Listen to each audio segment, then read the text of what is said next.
You're just waiting for someone to match your role perfectly. Recruiter. Need to hire right away. Start your search for strong candidates. The right fit awaits. Build your team, build it sooner. Meet your match on ZipRecruiter. Just head to ziprecruiter.com/free right now to try it for free, and you're on your way to meeting your match. 4 out of 5 employers who post on ZipRecruiter get a quality candidate within the first day. So try it now. Go to ziprecruiter.com/free. Once again, that's ziprecruiter.com/free. Meet your match on ZipRecruiter. Try it free. Make sure to subscribe to our YouTube channel to watch all your favorite shows, shorts, and clips. This is your home for Kansas City sports. 96.5 The Fan, KFNZ FM and AM, HD1 and HD2 Kansas City, an Odyssey sports station. Welcome into The Drive with Carrington Harrison on your home for Chiefs football. Touchdown, Kansas City! And your home for Royals baseball. Fastball hit high in the air, deep left field, way gone into the bleachers. A 2-run homer for Bobby Witt Jr. Watch The Drive by subscribing on our YouTube channel or listen on demand with the Odyssey app or wherever you get your podcasts. This show is always going to stand on principles. Dippin' Dots are incredible. Red Lobster is the best restaurant that America has to offer, and baked beans are trash. You're listening to Kansas City's FM sports station, 96.5 The Fan. Here's CDot.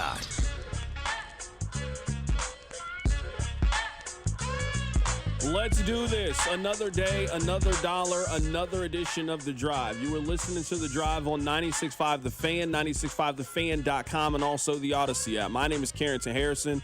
I am very happy to be here with you. It is not in my spirit to have a Chiefs game, certainly one as important as the one that the Chiefs had.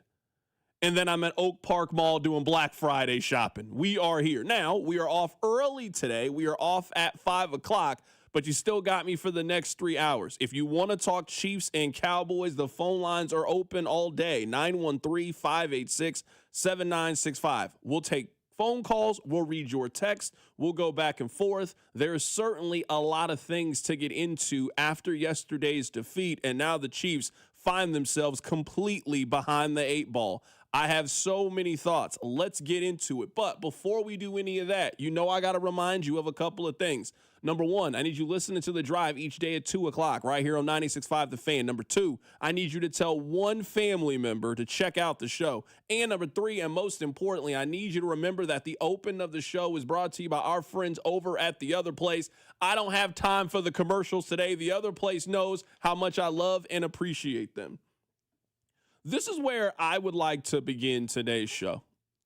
I cannot tell a single person how to think or feel or what to believe about the Kansas City Chiefs. But the truth of the matter is, we have been watching this team since the first week of September. We are heading into December. They are a 500 football team. So please do not come around me trying to convince me a team that is 6-6 and has committed a multitude of mistakes along the way now has the ability to turn the light switch on and figure it out and start playing their best football. They have lost that benefit of the doubt with me. If they have not lost that with you, that's perfectly fine. Reasonable minds can disagree. And if you look at the Vegas odds, they now have it at basically a coin flip, a 50-50 proposition on if the Chiefs are going to make the playoffs or not. But I'm tired of playing the on-paper game with the Chiefs. We do this every single week. I ask the same question. Well, the Chiefs are favored in this game. What does this mean? It doesn't mean anything. It's just numbers. It's just an algorithm. We're watching the game. I'm seeing it for myself. I'm seeing how this team executes down the stretch. So for me, the benefit of the doubt for how great they've been over the last 5 to 6 years, I have thrown it out the window for 2025. You got to put your own work in now. And in my opinion, the Chiefs have lived off the goodwill and reputation that they have built up over the last 5-6 years. And we have been afraid to address the here and now and look at them for what they are. They are one of the biggest disappointments in the National Football League this season. This is the analogy I'll make to kick things off today. And if you want to call in, we'll take phone calls today. We got nothing but free time. We don't have any guests scheduled today. It's just me and you talking as you're shopping today. You know that saying, you are what you eat? Like, you are what your diet is. If you eat a lot of unhealthy foods, you gain a little bit of weight. We all know somebody who is super health conscious and takes care of their body. Then you look at them and you start asking questions. How'd you do that? Well, look at their diet. Look at what they eat. Look at what you eat. That's why they're in so much better shape than you are. You can get that way too, but you got to make some changes. The Chiefs in 2025 have built their diet on some of the most unhealthy kinds of food. And now we're sitting here and we're wondering, hey, what's wrong with the Chiefs? We've known this team can't run the football. And we've talked about shotgun or under center, or why don't they use this running back, or why don't they use this running back? It's week 13 of the NFL season. They can't run the football effectively. They won't run the football effectively. We know that. That's bad for your offensive diet if you don't run the football successfully. Did you know that the Chiefs are the 6th most penalized team in the National Football League? This is a team that has one of the 5 greatest head coaches in the history of the National Football League. This is a team that has a former head coach as their offensive coordinator. This is the team that has a former head coach as their defensive coordinator. One of the great defensive coordinators in the history of the league. Somebody who people think so much of. Hope that he can be the first coordinator to go into the Pro Football Hall of Fame. That is how much people think of Steve Spagnuolo. You then look at their special teams coach with Dave Tobe. This team looks completely undisciplined, game in, game out. Little mistake here, it builds up, it builds up. When you've been eating junk food for 5, 6, 7 years, you can't look in the mirror and wonder why you got a gut. It's your diet. How did we get here? The Chiefs are not a disciplined football team. So don't talk to me about the officiating and how unfair it is. The Chiefs have been grabby all season on the outside. So in the biggest moments, I'm not surprised they resulted to being grabby and handsy in that situation. Look at this team and what they've done and what they've built. This team has been built off their ability to make big plays in pressurized moments. They don't do that anymore. I know that there has been a feeling that the November losses and losing to Buffalo and losing these games, it doesn't really matter. It's the regular season. They'll figure it out. You got to think of losses in the regular season like your emergency fund. You get 6 of them, right? Let's say you start off with $1,000 in your emergency fund. Let's just pick a nice number. Well, you have that $1,000 in case an emergency happens. Something's popped up. You can lose a game or two in the National Football League. Hey, you got that $1,000 and all of a sudden you got a $100 bill that you weren't, oh, okay, yeah, you pay the $100. You got $900. You're still in a good spot. Oh, well, the radiator just went out. Now you got to pay $250 for the radiator. All right. I mean, you still got a decent amount of money left, but you don't have the money that you started out with. Well, continue. Life happens. This happens. Next thing you know, you look up and you got no money for an emergency if something goes wrong. That's where the Chiefs currently find themselves. They have spent their emergency fund. You cannot lose anymore.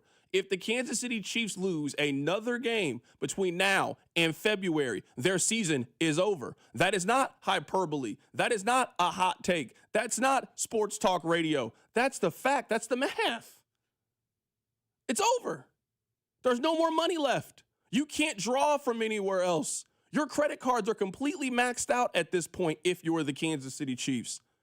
So again, I'm not giving them the benefit of the doubt that others may give them. Oh, man, look at the schedule, man. They got these home games. They're going to be favored in all of these games. I'm not buying it anymore. They've been selling me this now for a month.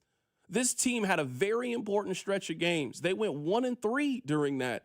And every loss had the same DNA, the same characteristics. This is a team that is built on a very unhealthy diet. This is the team right now who is starting to get less and less healthy. Your left tackle has a fractured wrist. Your right guard is out with an injury, probably not going to play against the Houston Texans. This is a team that's not going to have its starting right tackle potentially next Sunday against the Houston Texans. And you're looking at that defensive line with backup offensive linemen, and they're supposed to score against that team? More penalties, more turnovers, more mistakes, more bounces not going their way. That has been the theme of the Chiefs in 2025. They are not mathematically eliminated. The Chiefs are very much still in it and still have a chance. But that light switch that we keep talking about, that they'll flip and they'll turn things around and they'll get hot and they'll get going and you can't count 15 and you can't count Mahomes out, that doesn't hold nearly the value that it used to at the beginning of the year. Patrick Mahomes threw 4 touchdowns yesterday. Their offense was good yesterday. The other team's offense was just better. The other team's defense and getting off the field and getting stops and making big plays, they were just better than they are. This team is broken. The aura is gone. It is funny because we are talking about this game potentially being the most watched regular season game in the history of the National Football League. They played in one of the most watched games back in February. And you saw the aura get completely dimmed by the Philadelphia Eagles. In a game that I'm thinking that 50 million people watched, we saw the death of the dynasty of the Kansas City Chiefs. They're done. It's over. This version of the Chiefs is over. Let's see what they do in the offseason. Let's see how they get back. You still got Mahomes. You still got Andy Reid. There is still very much a foundation that is there. This team hasn't got a sack in 2 weeks. That's what your defense is built off of. Your defense is not built off getting to the quarterback. Your team had a chance a couple of times at forcing turnovers. You never force turnovers. Just a little slow, a little late. You can't run the football consistently.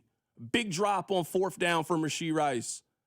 You can't get to the quarterback. You start to add all of these things up in your diet, and no wonder you are out of shape. Look at what you've been eating for the last year. Does anybody trust the Chiefs to get healthy and get right and turn this thing around? Because that time is now. You got 3 home games against Denver, against Houston, and against the Los Angeles Chargers. We don't have to play the what-if game anymore. The Chiefs got to go 3-0. And if they go 2-1 in that stretch, then you will have a lot of free time in January. And some of the money that you spent for tailgating going out to playoff games, you can put that towards a nice vacation because that's where the Chiefs are about to be headed with one more loss this season. Coming up on the other side, if you call in, I promise we'll take your phone call, 913-586-7965. We don't have any guests scheduled until Nate Taylor joins us in the 4 o'clock hour. So it'll be a lot of me, a lot of you, a lot of Nathan on this Black Friday. Keep it right here. It's The Drive. The Drive with Carrington Harrison, a show that prides itself on getting it right. I don't know what I'm talking about. Brought to you by DM Injury Law. Have you or a loved one been in a car wreck? Contact DM Injury Law today and get the money you deserve. Car wreck? Remember, Mike's got this. 96.5, The Fan. Get ready, Missouri. FanDuel, America's #1 sportsbook, is coming soon. Starting on December 1st, new customers in Missouri can get up to $300 in bonus bets when you make your first $5 bet. From touchdowns to three-pointers, with FanDuel, any play can be the play of the game. With live betting, you can even get in on the action after the game has already started. All on an app that's safe, secure, and easy to use. Visit FanDuel.com/Missouri to learn more. And you'll be all set to bet when FanDuel goes live in Missouri on December 1st. That's FanDuel.com/Missouri. Play your game of FanDuel, the #1 rated sportsbook app. Must be 21 and present in Missouri. First online real money wager only. $5 first deposit required. Offer starts 12/1/25. Excludes customers who redeem pre-launch sign-up offer. Bonus issue is non-withdrawable bonus bets which expire 7 days after receipt. Restrictions apply. See terms at sportsbook.fanduel.com. Gambling problem? Call 1-800-GAMBLER or visit FanDuel.com/RG. Need to sell your house in Kansas City but not sure where to start? Selling a home can feel overwhelming, especially if you're facing foreclosure, a divorce, an inherited property you don't want, or just need to move quickly. But you don't have to figure it out alone. Rex Buys KC is here to help. As a local home buyer, I understand the Kansas City market inside and out. My family and I live right here, so I know the neighborhoods, the trends, and the challenges homeowners face. That's why I take a consultative approach, helping you explore your options and find the best path forward. We buy houses in any condition, no need for repairs, no agent commissions, and no hidden fees. You'll receive a fair cash offer with a closing timeline that works for you. Whether that's in as little as 7 days or at your own pace, just a simple, hassle-free process designed around your needs. If you're ready to talk through your options, call me today at 816-330-6000 or visit rexbuyskc.com. Let's find the right solution for you. Rex Buys KC. Local, fair, and focused on you. Hey, Chiefs fans, Crown Royal is the official whiskey of the Kansas City Chiefs. And this season, it's not game day without the generous spirit of Crown Royal. Whether you're at the tailgate, in the stands, or watching from home, Crown Royal is the reason and the reward for coming together. Grab a glass with the Crown Royal rig at a stadium near you, because we'll be sharing the generous spirit with fans across the country. Crown Royal, fueling game day with a generous spirit. Visit www.crownroyal.com/royalrig for more on the Crown Royal Rig Tour. Please drink responsibly. Oh, hey, welcome to gift wrapping. Whoa, Zoe Saldana. Hey, can you wrap these, please? Wow, iPhone 17s. You splurged. At T-Mobile, you can get 4 iPhone 17s on them. The new center stage front camera is amazing for group selfies. It's the perfect gift for everyone. I'm the worst. I only got my mom a robe. Well, it's better than socks. So I have to trade in my old phone, right? No, at T-Mobile, there's no trade-ins needed when you switch. Keep your old phone or give it as a gift.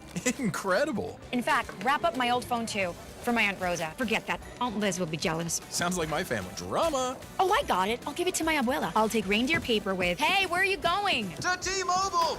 The holidays are better at T-Mobile. Get 4 iPhone 17s on us. No trade-in needed when you switch. Plus 4 lines for just $25 a line. With 24 monthly bill credits and 4 eligible port-ins on essentials for well-qualified customers. Auto pay plus taxes, fees, and $35 device connection charge. Credits end and balance due if you pay off early or cancel. Contact us. Finance agreement 256 gigabytes, $830 required. Visit T-Mobile.com. Do you owe $10,000 or more to the IRS like Joe? I started a woodworking business. I was able to build beautiful furniture, but had no handle on the business side of things, so quickly fell behind in my taxes. 1 year of being behind in taxes quickly turned into 5 years. I ended up owing almost $37,000. Then Joe found Tax Relief Advocates. I would hear ads for tax relief advocates. One day it just clicked. This is my exact situation that I'm in. So I wrote down the number and called from the car when I got home that day. TRA saved me 99% of what I owed the IRS, and that brought a huge sense of relief. If you owe 10 or even hundreds of thousands of dollars to the IRS, don't lose hope. Do what Joe did and call TRA for a consultation. I'm really happy that I made that call, and I finally felt like I could breathe again. Visit TRA.com or call 800-513-5321. 800-513-5321. That's 800-513-5321. Must qualify for enrollment. Results may vary. Get ready, Missouri. Kickoff is near. The world's largest sports book is coming to your fingertips. Circa Sports, it's sports betting the way it should be.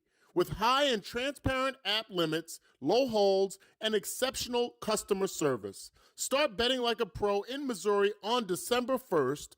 Learn about your new bookie today at circasports.com. The world's largest sports book at your fingertips. Circa Sports launches December 1st. You're listening to 96.5 The Fan from the DM Injury Law Studios. Mike's got this. Hey, it's Trent McDuffie from the Kansas City Chiefs. Welcome back to The Drive with CDot on your home for Chiefs football. 96.5 The Fan.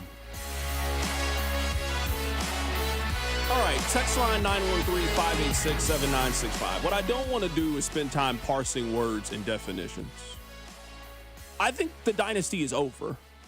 You can start another one, and maybe right now we're talking about the difference of a dynasty or run. But someone texted in, CDOT, what do you mean dynasty over? I don't agree with you. You can't go to 3 Super Bowls in a row, miss 1 year, and then say the dynasty's over if they can get back. I don't think missing 1 year ends a dynasty. If we want to argue the difference in run or dynasty, that's fine. But you can't in 2025 get hammered the way that they did in the Super Bowl, be a 500 team in the middle of in week 13 heading into December, and then tell me you're in the middle of a dynasty. No, it's over. That run has ended. You can start a new one. Things end all the time. Hey, it was good. Hey, we got all the money we can out of this situation, and now the well's dried up. You now got to find a new hustle and a new scheme. I'm not doubting their ability to go back this offseason, clear up some mistakes, go get a running back, go get a new defensive line, and try to bring things back for next season. But the Kansas City Chiefs, that deserves the benefit of the doubt, that you think would win 5 games in a row and find themselves in the postseason, they have not shown up at any point in 2025. It was naive of us now in hindsight to think that you could get beat the way that they got beat in the Super Bowl for the second straight time and then continue to operate like nothing's happened. They got Buster Douglas knocked out in front of everybody, and now you got to get back in the ring. They're not the same anymore. They aren't the same, and the way that other teams respond to them are not the same anymore. How many times have we had the opinion that, oh, you don't want to make Pat mad? Oh, you don't want to do that? Oh, man, this is when he goes Grim Reaper. This is when he has his John Wick game. You don't want to say that. You don't want to give the Chiefs bulletin board material. Who's afraid of Kansas City right now? Why would you be afraid of Kansas City? Especially if they're coming to your building. They played well on the road one time this season. It was at the Giants. Not even the Jackson Dart Giants. It was the Russell Wilson Giants. It was 6-6 going into half. So, again, I'm not here to parse words. We don't have to spend time arguing about it. The Chiefs that we have come to know, love, and accept, they've died. They died in New Orleans in the Super Bowl, and they died yesterday against the Dallas Cowboys. I'm not holding on to that dream. I'm not holding on to that memory anymore that they're going to come back and save themselves. I don't think they have the ability to do it. You want to know when I started to get worried in the game yesterday? I'll tell you when. And we can take your phone calls. If you want to call 913-586-7965, I got more than enough thoughts. The Chiefs are a team that they play for that double dip. They always defer so they can get the ball at the end of the first half, and then they can turn around and get the ball at the beginning of the second half. And if you can take advantage of that opportunity, it is a tremendous swing over the course of the game. I mean, the Chiefs, if you were looking at it, the Chiefs had the ball with 3 minutes left at the end of the first half. So you got a chance to go put a drive together. You got a chance to go do something. Fast forward, you get the ball right at the beginning of the second half. This was a close ball game. You knew it was going to come down to one score, one decision, one play. When you get the opportunity to flip it and swing it in that capacity, it's a major, major difference. Same stuff as always. Penalties, turnovers, mistakes, little things. This was at the end of the first half. They got to drive together. They're moving the ball up and down the field. Next thing you know, it's 1st and 10. What do you know? Offensive holding. Now, I don't think that was a holding call, and we can talk specifically about the officiating. I think that was a bad call. They're the 6th most penalized team in the National Football League. These things they always just randomly seem to pop up with Kansas City. So a drive that was having a lot of promise, penalty, another penalty. This one was an offsetting penalty. That was the one, remember, when Holmes fumbled the ball out of bounds, but it didn't matter because the ball went out of bounds. So penalty, another penalty, sack, punt, because it's 4th and 19. That's your opportunity. It's a one-score game. It's 17-14. Tie this game up going into half, kick a field goal, and you feel like you're 0-0. But no, the Chiefs are playing from behind as they were for a large majority of this game. The Chiefs then get the ball at the beginning of the second half. None of it matters. All right, cool. It's a 3-point game. You get the ball now. Go down the field, score, tie it up. Everything is forgotten. You guys want to know how that drive ended? Take a guess. Is it another penalty? Another questionable call. This is the thing that I think hurts the NFL the most, and I wonder if the NFL would just consider getting rid of the rules analyst. Go back and listen to the broadcast. It was very, very telling. So this is the penalty at the beginning of the second half, the Xavier Worthy penalty, where they call it the offensive pass interference. Now, one of the problems I think is in the NFL, and this is kind of like a microcosm of life. There's a lot of people who have never picked up the rules in the NFL, picked up the book, but think they know all the rules in the National Football League. So you have a scenario in which we, the public, think we know way more about the rules than what we actually probably do. And I'm part of this too. I don't want to make it seem like I have some super knowledge of the NFL that you guys don't possess. We all think we know the rules probably a lot better than what we do. On this play, a penalty is called. You have Tony Romo, who makes $15 million a year, telling you that's not a penalty. That's not a penalty. That's not a penalty. Romo is emphatic that it's not a penalty. Then they go to the rules analyst. He is an official. He's been an official for 25 years in the National Football League. He was the vice president of officials. He is telling you unequivocally that's a penalty.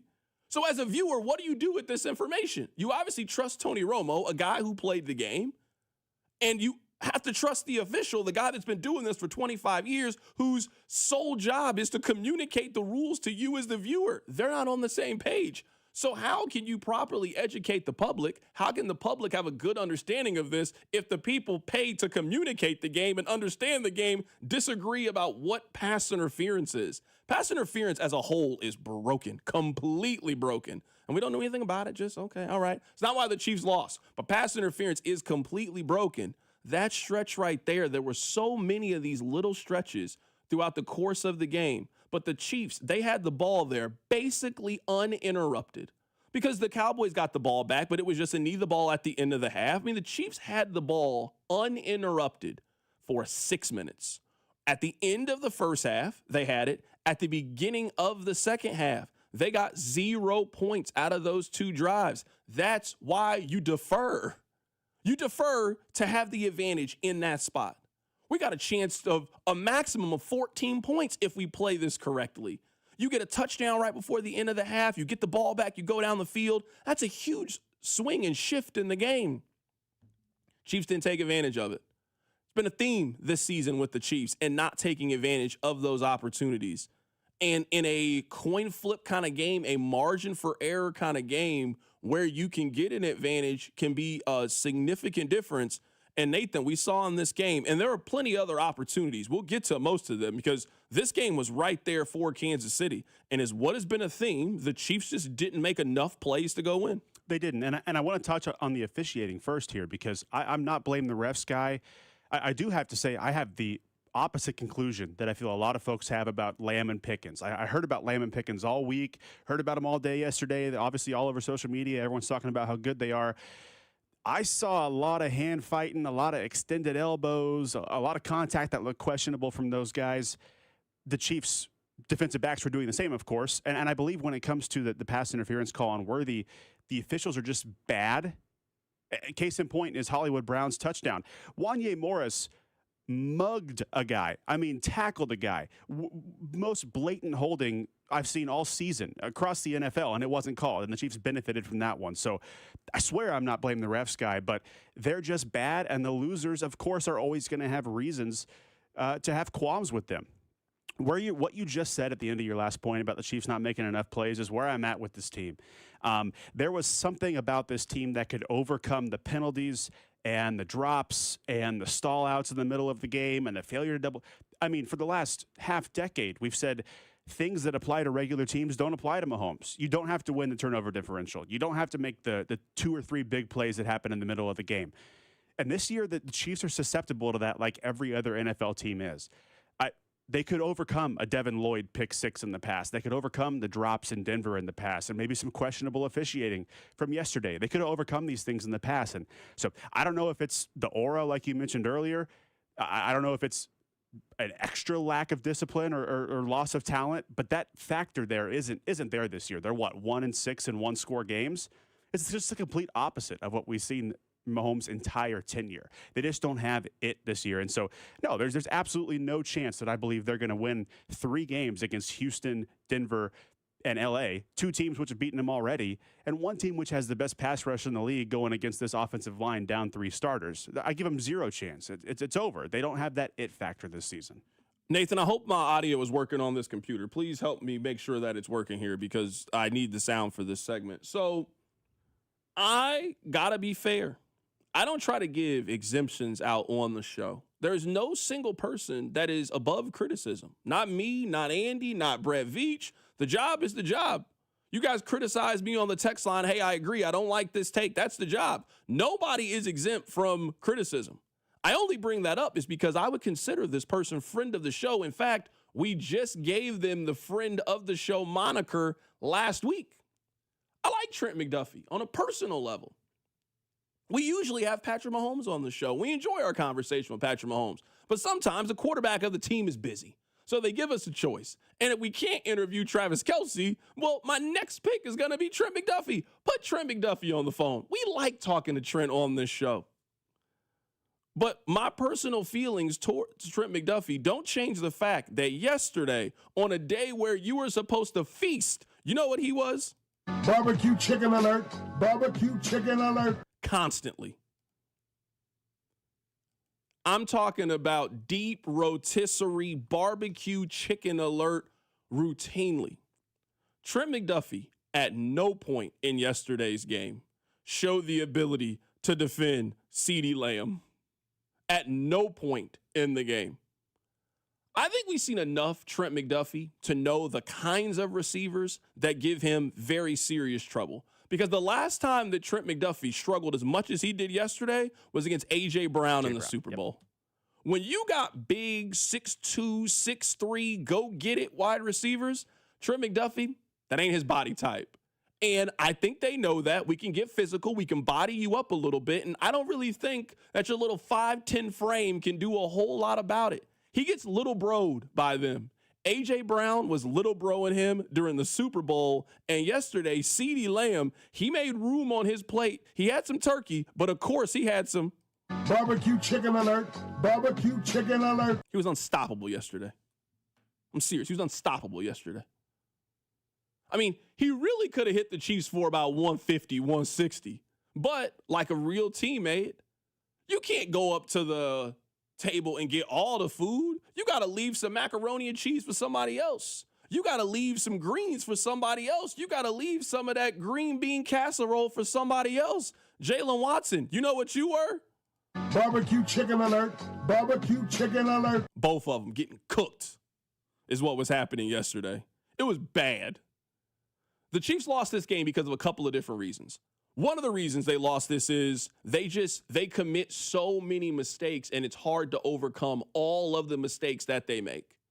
Game in, game out, they make a lot of mistakes. Number two, their number one and number two corner could not defend the number one and number two wide receiver for their opposition.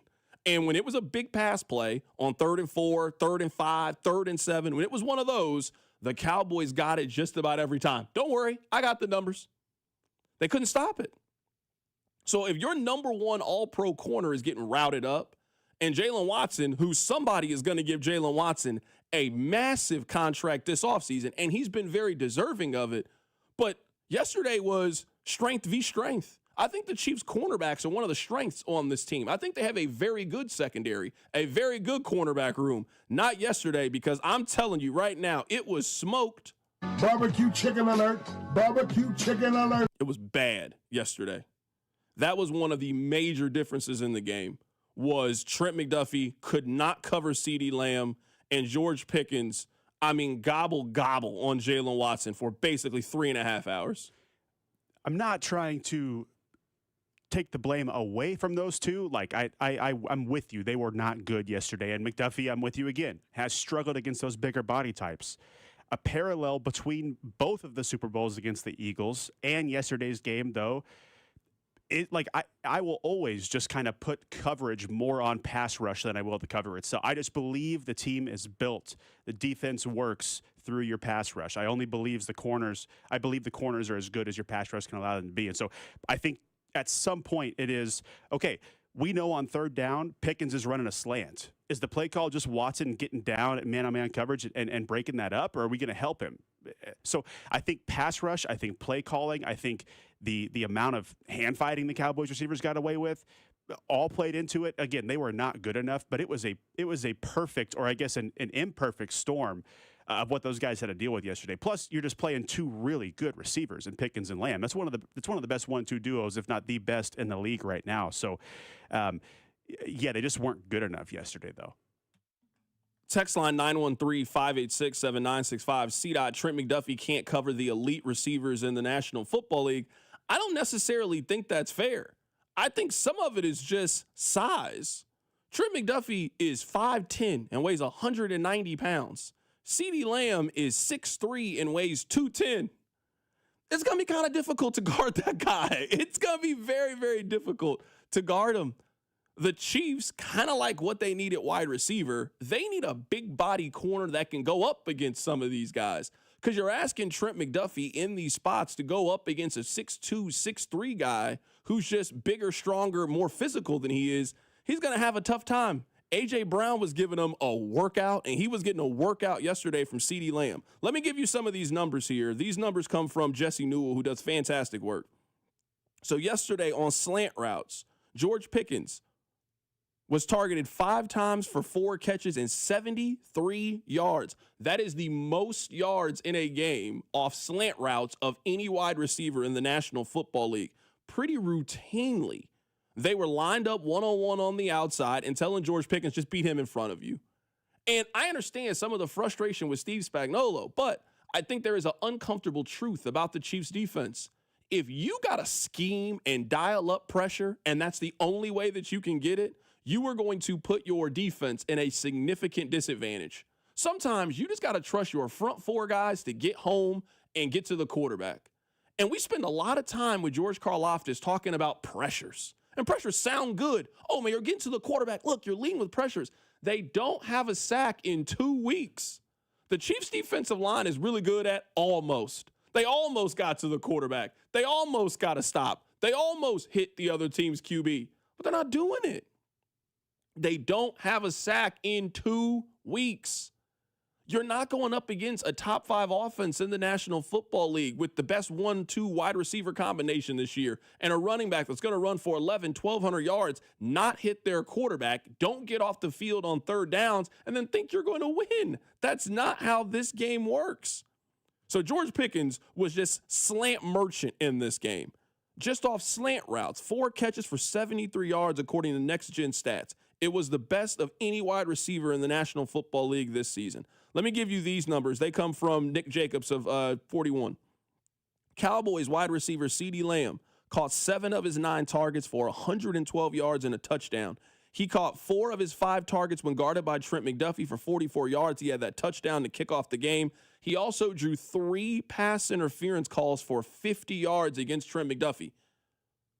So Trent McDuffie either couldn't guard him, or when he could guard him, he just grabbed him, and that's how he slowed him down. George Pickens, I gave you his numbers, 5 catches for 85 yards when covered by Jalen Watson. That's the game right there. You got to take away something the Cowboys want to do. You got to take away one of those 2 wide receivers. They couldn't take away either one of those wide receivers. And when the Cowboys needed a big play in the passing down on a critical down, 3rd and long, they knew exactly where to go to. We're either going to have a first read to CeeDee Lamb, or our second read is going to be a slant route to George Pickens. And they went to the well repeatedly on Sunday, and the Chiefs just didn't really have much answer for that because they don't get pressure up front. They don't. And so as much as I'm willing to say McDuffie wasn't good enough, I'm also willing to just chalk it up to the pass rush, chalk it up to he had a bad game for himself. When this defense carried this team to the last Super Bowl championship 2 years ago, the front 4 wasn't playing exceedingly well either outside of Chris Jones at that point. It was 2 things. One, it was Steve Spagnuolo pushing every single correct button possible with the blitz. It was getting home at an absurd rate. And 2, McDuffie and Snead could go against those guys one-on-one. They were playing really well as well. In that Super Bowl against the Niners, Snead and McDuffie had those Niners receivers in hell.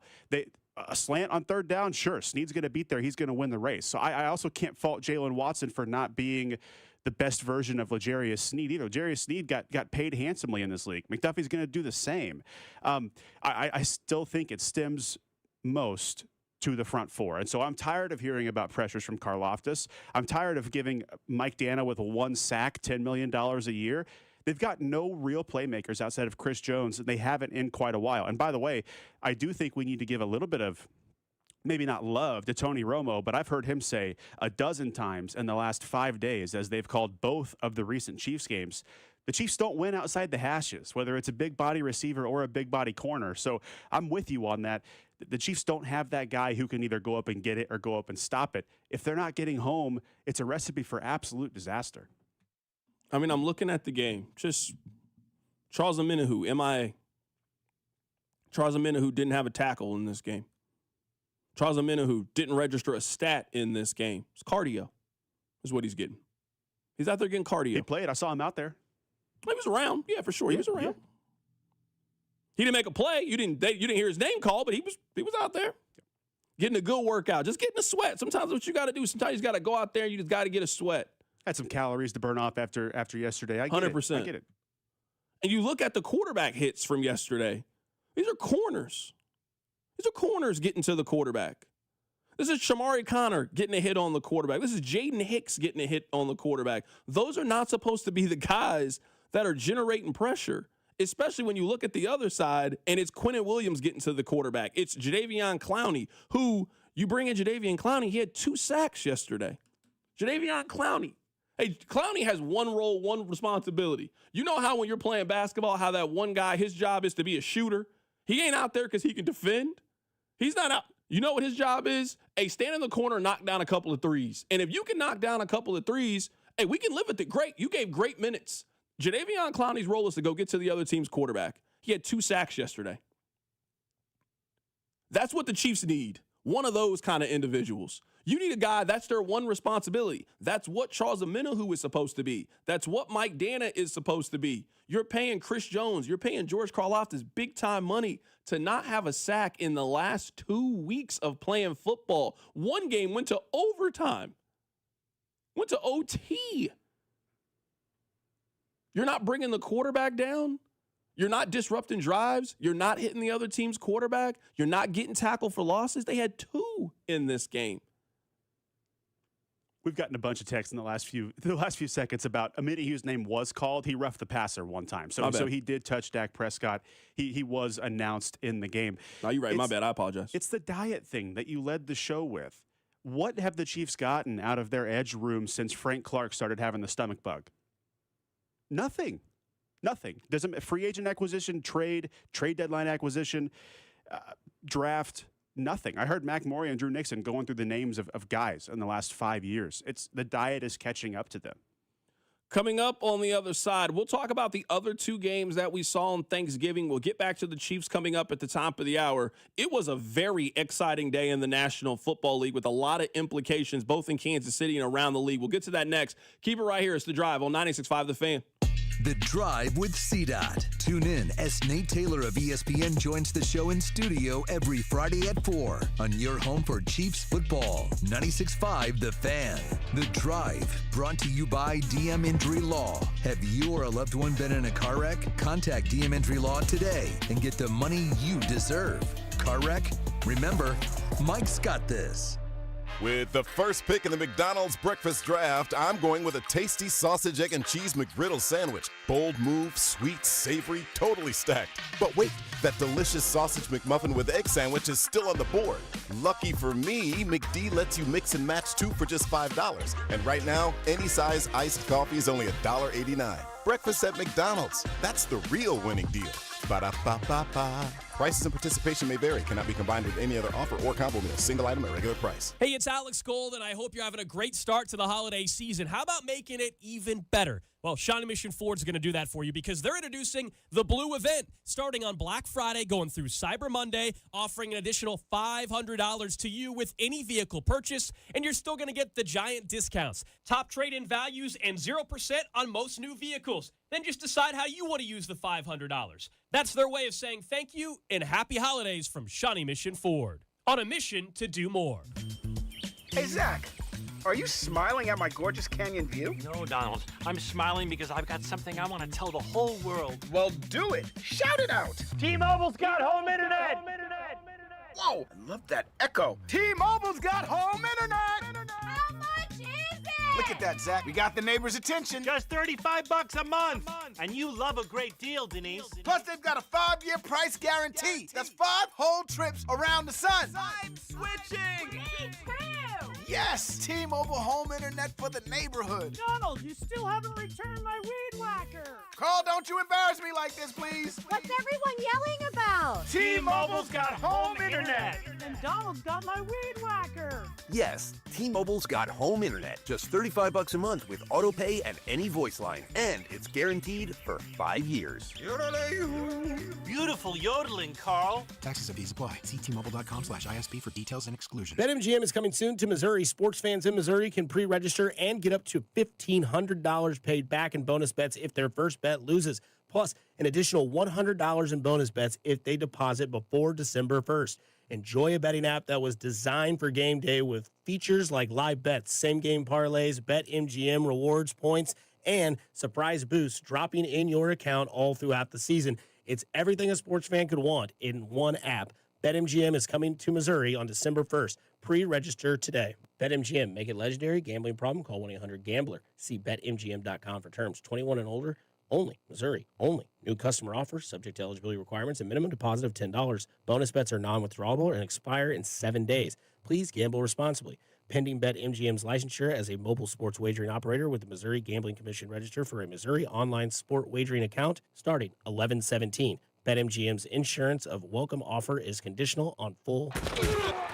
Every big play starts with a first down, and every financial future starts with the right partner. Main Street Credit Union is not-for-profit and member-owned, which means we invest in you with guidance that's clear, tools that make sense, and people who actually listen. We're here to help you move the chains. Whatever your next move is, auto loan, savings goal, or paying off debt, let's make it one play at a time. Visit MainStreetCU.org to get started. I'm Mitch Holtis, voice of the Kansas City Chiefs. Choosing the best doctor for your eyes is one of the most important medical decisions you'll ever make. Whether you're considering blade-free LASIK, all laser cataract surgery, and premium lens implants, or want a world-renowned doctor to help with your glaucoma, macular degeneration, dry eyes, or diabetes, trust my doctor, Dr. Steven Silverstein. Call Silverstein Eye Centers to make an appointment, 816-358-3600. Experience the best eye care in Kansas City. Adam, what are you thankful for? Great question, Nick. My new son Henry, eating too much of Mom's pumpkin pie. I'm grateful that Legacy Box has been able to help millions of people safeguard their important recorded moments. And with our Black Friday event that starts now, more families can enjoy digitizing their home movies and pictures with an insane 65% off. Legacy Box is the best gift for you or a family member. It's what Better Homes and Gardens calls the most sentimental gift to make this holiday season special, and what Reader's Digest called a genius product. That's because Legacy Box is simple and safe, and we digitize everything by hand. You'll get your originals back, plus digital copies that protect your treasured tapes, film reels, and photos from floods, mold, even the decay of time. So while the stuffing is in the oven, make sure to visit Legacy Box and shop our Black Friday event to take an unreal 65% off. With limited quantities ready to ship, this deal will go fast. Black Friday starts now at legacybox.com/value. That's legacybox.com to take 65% off. LegacyBox.com/value. This afternoon, expect cloudy skies with a slight chance of light rain and a high of 42. Weather brought to you by Staples. Have an easy holiday at Staples. Save on top tech and gaming gifts, shipping supplies and services to get your packages there safely, even custom cards and wrapping paper. Staples. That was easy. 96.5 The Fan and the Kansas Lottery are giving you a shot at fourth quarter fortune with the chance to score a game day tailgate bundle and a $100 holiday instant ticket. Go to 965thefan.com for your chance to win. Must be 18 or older to enter. Hey, it's Juju Smith-Schuster from the Kansas City Chiefs. Welcome back to The Drive with CDot on your home for Chiefs football. 96.5 The Fan. All right, coming up in just a little bit, we'll get back to the Kansas City Chiefs. I do want to take a quick break away from the Chiefs and give you my thoughts on the other games that we had on Thursday. This was a really, really exciting slate of games from top to bottom. So the day started with the Packers and the Lions. And this is kind of where I am with the Packers. The Packers could score 13 points in a game or 31 points in the game. You just don't know which version you're going to get. When the Packers play how they played on Thanksgiving, I think you can argue that they're the best team in the National Football League. When you look at Micah Parsons and his big sacks and getting off the field, when you look at that offense and Jordan Love is cooking and spreading the ball around and you got Josh Jacobs running the football, that Packers team is really, really good. But they're also the same team that lost to Cleveland. They're also the same team that lost to Carolina. They're also the same team that scored 7 points against the Philadelphia Eagles 3 weeks ago. So it's not like everything has been all gravy when it comes to the Green Bay Packers. They certainly have their own questions. But Jordan Love was cooking. This is the analogy I'll make for the Detroit Lions and what we saw yesterday. I believe everybody has this person in their life. Do you have a friend that considers themselves brutally honest and they just always say what's on their mind? Deep down, that person is probably a jerk. That person's a little bit mean, but that's your friend. And your friend has definitely said something that hurts somebody else's feelings. And they were like, oh, well, I'm just being honest. No, you weren't. You were being rude. And there was a better way to handle it. There is a very thin line between being aggressive on fourth down and stupid on fourth down. Just like there is a way to be honest and not come off like a prick at times. That's kind of how the Lions play. The Lions had a chance on 4th and 3 in the fourth quarter to kick a field goal. You're down 10. It's 31-21. Kick a field goal here. You kick a field goal. You live to play another day. You get the ball back, and now you can try to go get your touchdown. But you got to take 2 bites of the apple. Well, the Lions do what the Lions do. They go for it on fourth down. Incomplete. They got 1 more possession the rest of the game.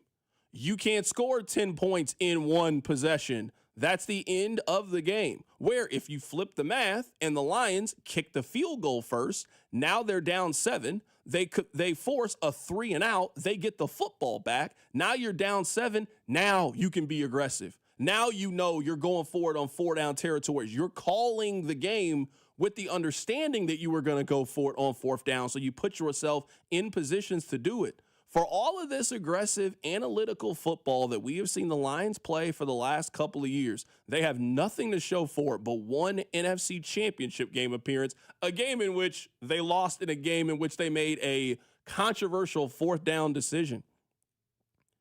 The Lions window has closed. At least this version of the Lions. Their defense has been bad for the last couple of years. They can score with just about anybody, but you can't get stops. You can't get off the field. So if you can't get off the field, how do you expect to consistently beat the top teams in the National Football League if you can't stop them? They couldn't stop the Green Bay Packers yesterday. The difference in the game, because if you look at the box score, the numbers are very, very similar between Green Bay and Detroit. Very, very similar. The difference was Green Bay was 3-3 on fourth down conversions. The Lions were 0-2. That's the difference in the game. Those 5 plays were the difference in the game. The Packers complete the pass on fourth down to Dontavian Wicks. They get the first down. Lions are out of timeouts. You get the ball kneeled on your own field. You go forward on fourth down, a bad throw to Jamison Williams. That's the end of the ball game right there. Sometimes it just simply comes down to execution. And the Packers went on the road and executed on Thanksgiving. The Lions, they did not, and they find themselves behind the 8 ball and basically playing a playoff game next Thursday for Thursday Night Football. The Cowboys play the Lions next Thursday. The loser of that game cannot make the postseason. You don't have the tiebreaker. There's not enough time left. There's not enough time left to be able to do it if you're either one of those teams. So we got a playoff game basically coming up next Thursday in the National Football League. Let's go to the nightcap game here very quickly between the Bengals and the Ravens. Something's off with Lamar Jackson. I don't know exactly what it is with Lamar. I'm not here to tell you I'm a doctor or anything. I got a mass communications degree. But something's off physically. Did you guys know that Lamar Jackson this season doesn't have a run that's gone for at least 20 yards? He's had at least 5 in every season he has been a starter in the National Football League. Last year, he had 8 of those kind of runs. This year, he has 0 of those kind of runs. So the Ravens' offense not nearly as explosive as it's been in years past. That's a major difference. I'll give you another stat with Lamar Jackson. So he's not giving you the explosiveness in the run game that you're accustomed to. He hasn't thrown a touchdown in 3 weeks. He has 3 interceptions and 2 fumble losses. So you're turning the football over. You're not throwing touchdown passes, and you're not breaking long and explosive runs. What exactly do you do here if you're the Baltimore Ravens? Yesterday, I think the theme in the National Football League, the Thanksgiving theme is things change. Things change for Detroit. They've been one of the 3 best teams in the NFC for the last 18 months. Things change. The Kansas City Chiefs, they have dominated the AFC now for half a decade. Things change. The Baltimore Ravens, you've been phenomenal. You won 5 games in a row. You got yourself back in this conversation. Man, things change. And now the Ravens find themselves, and they've been in this, but now you really find yourself, man, you're in a big fight for the division. And I don't think you can completely eliminate the Bengals from the conversation. Now, the Bengals have 0 margin for error. They cannot be a wild card team. Their only chance is to try to win the AFC North. But they just went on the road, and they beat the Baltimore Ravens. You got the Ravens coming back at the crib. You got a game against the Buffalo Bills. I mean, You're playing playoff games the rest of the way if you're the Cincinnati Bengals. So I thought the theme on Thanksgiving was, man, things change. And the Packers go on the road and they upset the hierarchy and they beat the Detroit Lions on the marquee game between the Cowboys and the Chiefs. The Chiefs have just, this season, the Chiefs have banked off, well, we always win these games. And we give them the benefit of the doubt. They've earned it. I mean, they always win these games. They always win these games against the Denver Broncos. Big game in the division. The Chiefs haven't lost this game yet, not with Patrick Mahomes. They lost. Back up against the wall. Need to have it game against Dallas. Oh, man, they'll figure it out. They always win this game. They don't win that game anymore. They're not winning it now. I'm sure they'll get it back. They are not winning that game this season in the National Football League. We'll get back to the Chiefs coming up at the top of the hour. I'm happy to be here with you on this wonderful Black Friday. Hopefully you guys are out enjoying your day off. Coming up at the top of the hour, let's talk about the Chiefs defense. I got some third down numbers for you that are going to make your stomach turn. Keep it right here. It's The Drive. The Drive with Carrington Harrison on your home for Kansas City sports. 96.5 The Fan. Brought to you by DM Injury Law. Have you or a loved one been in a car wreck? Contact DM Injury Law today and get the money you deserve. Car wreck? Remember, Mike's got this. Get ready, Missouri. FanDuel, America's #1 sportsbook, is coming soon. Starting on December 1st, new customers in Missouri can get up to $300 in bonus bets when you make your first $5 bet. From touchdowns to three-pointers, with FanDuel, any play can be the play of the game. With live betting, you can even get in on the action after the game has already started. All on an app that's safe, secure, and easy to use. Visit FanDuel.com/Missouri to learn more. And you'll be all set to bet when FanDuel goes live in Missouri on December 1st. That's FanDuel.com/Missouri. Play your game of FanDuel, the #1 rated sportsbook app. Must be 21 and present in Missouri. First online real money wager only. $5 first deposit required. Offer starts 12/1/25. Excludes customers who redeem pre-launch sign-up offer. Bonus issue is non-withdrawable bonus bets which expire 7 days after receipt. Restrictions apply. See terms at sportsbook.fanduel.com. Gambling problem? Call 1-800-GAMBLER or visit fanduel.com/RG. We're on a mission to get everyone high-quality health insurance and better health. We have plans with low out-of-pocket premiums. For coverage to start January 1st, you must enroll by December 15th. Go to ambetterhealth.com/enroll for your free, no-obligation quote. That's ambetterhealth.com/enroll. Ambetter Health, on a mission for better. Ambetter Health is the brand name for health insurance products underwritten by subsidiaries of Centene Corporation. Go to ambetterhealth.com to see offerings in your state. This is a solicitation for insurance. West Shore Home makes it easy to knock out your bathroom, window, door, or flooring project right now. If you've been putting off one of those projects, the team over at West Shore Home is the perfect fit for you. They've been in business for nearly 20 years, have helped hundreds of thousands of homeowners, and are ready to help you save big with their Black Friday sale. Free installation on all projects, plus lock in an extra $500 off when you schedule now at westshorehome.com/thefan. That's westshorehome.com/thefan. Don't miss out. Men, it's the holidays, the season of all kinds of hustle and bustle. But if your energy is down, if you aren't sleeping well, if your sex drive is MIA and you just don't feel like the guy you once were, maybe it's tough to get excited for all the holiday cheer. This is Jeff for Heartland Men's Health, and if this sounds like you may have low testosterone. And if so, this is the season for you to get treated. At Heartland Men's Health, we're experts in treating low T. If you're like most guys, you'll feel the change in just a few weeks. And truly, the results can be life-changing. You'll have improved mental clarity, your energy will kick up, your workouts will be better, your sleep patterns will improve, and your sex drive will likely heat up as well. So call us, and don't go through another season with low T. Your initial visit is only $99 and includes blood work, a medical consult, and if you start on testosterone the day of your appointment, your visit is free. Call 844-447-6600 or go to heartlandmenshealth.com. That's heartlandmenshealth.com. We have 3 offices: Overland Park, Independence, and North Kansas City. It's a Red Friday on 96.5 The Fan and the other place, especially with these amazing game day specials. 14-inch 2-topping pizzas for just $12 and $4 domestic OP cups. The other place with 5 great Kansas City Metro locations. Feeling lucky? Then Saturday, November 29th is your night because luck is alive at Harrah's Kansas City during the night of 101 winners. We're handing out a massive $120,000 in free play and cash. That's $1,000 every 5 minutes. 101 winners, and you could be one of them. Want to stack the odds? Play on Wednesdays in November and earn 10 times the entries for even more chances to strike it lucky. Only at Harrah's Kansas City, where winners are made. 21 or older to gamble. Know when to stop before you start. Gambling problem? Call 1-800-GAMBLER. Do you owe $10,000 or more to the IRS like Joe? I started a woodworking business. I was able to build beautiful furniture, but had no handle on the business side of things, so quickly fell behind in my taxes. 1 year of being behind in taxes quickly turned into 5 years. I ended up owing almost $37,000. Then Joe found Tax Relief Advocates. I would hear ads for Tax Relief Advocates. One day it just clicked. This is my exact situation that I'm in. So I wrote down the number and called from the car when I got home that day. TRA saved me 99% of what I owed the IRS, and that brought a huge sense of relief. If you owe 10 or even hundreds of thousands of dollars to the IRS, don't lose hope. Do what Joe did and call TRA for a consultation. I'm really happy that I made that call, and I finally felt like I could breathe again.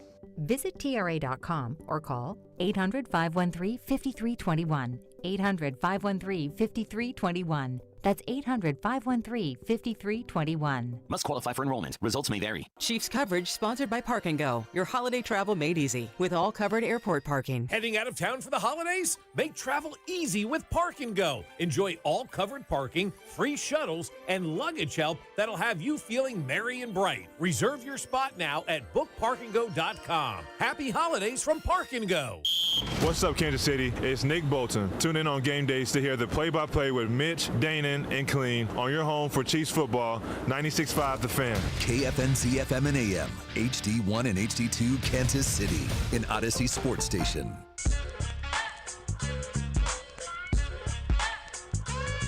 We got a little bit of free time. I want to tell you guys a story, and then we'll get back to the Chiefs, I promise you.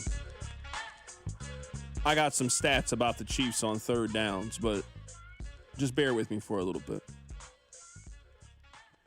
I didn't eat Thanksgiving dinner till 4 o'clock. I called my mom at around 11 o'clock. Hey, how's it going? What's going on? What do you need? You know, I'm here to help. Oh, we should probably eat around 2 o'clock. Hey, that sounds great. Can you stop and get something to drink? Of course. What do you need? Oh, pick up a little Pinot. Hey, no problem. I'll make a quick run for you, of course. You're my mom. I love you. I'm happy to do that. Okay, we'll be eat around 2 o'clock. I get there, sitting down. I'm watching the game. I'm not even joking with you guys. I get there like 11:15, 11:45. She hadn't even put the bird in the oven yet. I'm looking at her. I'm so perplexed. I'm very much confused. Hey, Mom, you all right? What's going on? Now, I don't know much about the cooking process, but I know you should have begun this process already. Don't worry about it. Be all right. I should have known something was wrong when my mom at 12:30 started making bacon and eggs. That's when I should have known something was amiss.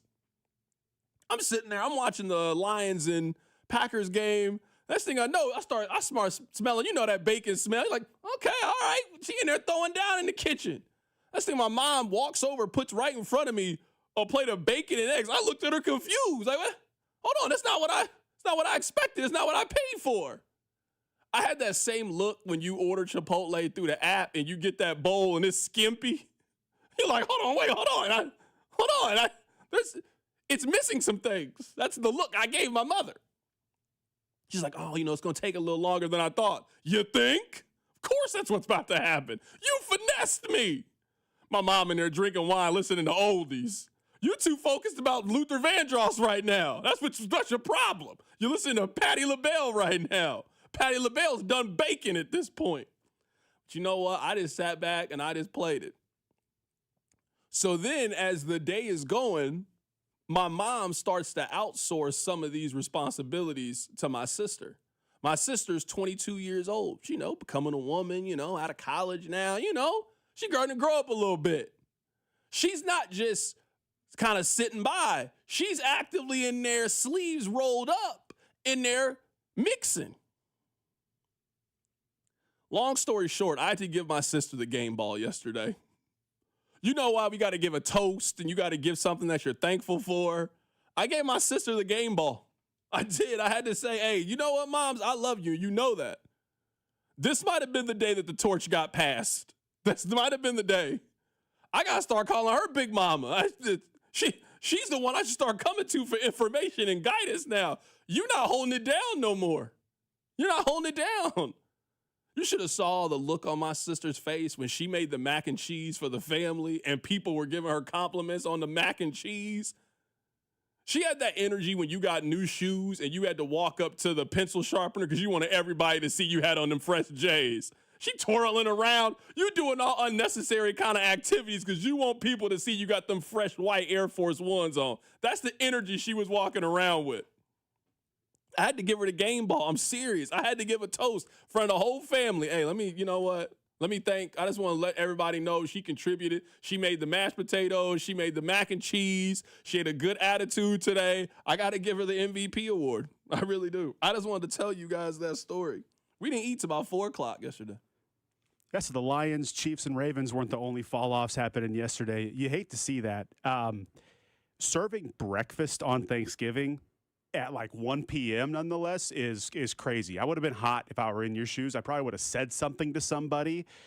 So the fact that you didn't burn any bridges yesterday alone, you get a share in the game ball as well. I mean, this has just happened so many times in my life that I just knew. I'm telling you, when my mom came over there and just unprompted, didn't ask me how I want my eggs cooked, didn't ask me anything, and when she just put a plate of breakfast food in front of me at 12:30, I already knew. I signed up for a Ponzi scheme is what I had signed up for. I think everyone's Thanksgiving dinner is notoriously late, but if I would have been served when Post Malone was on the screen yesterday, I wouldn't have been happy. That's all. Because we have to give a shout out to the cousin that hosted yesterday. We walk in at noon. She's buttering the rolls. Like the finishing touches are going on things. So it was late, of course. And I know nothing about the Thanksgiving meal in terms of preparation, so I'm not trying to say I would be on time.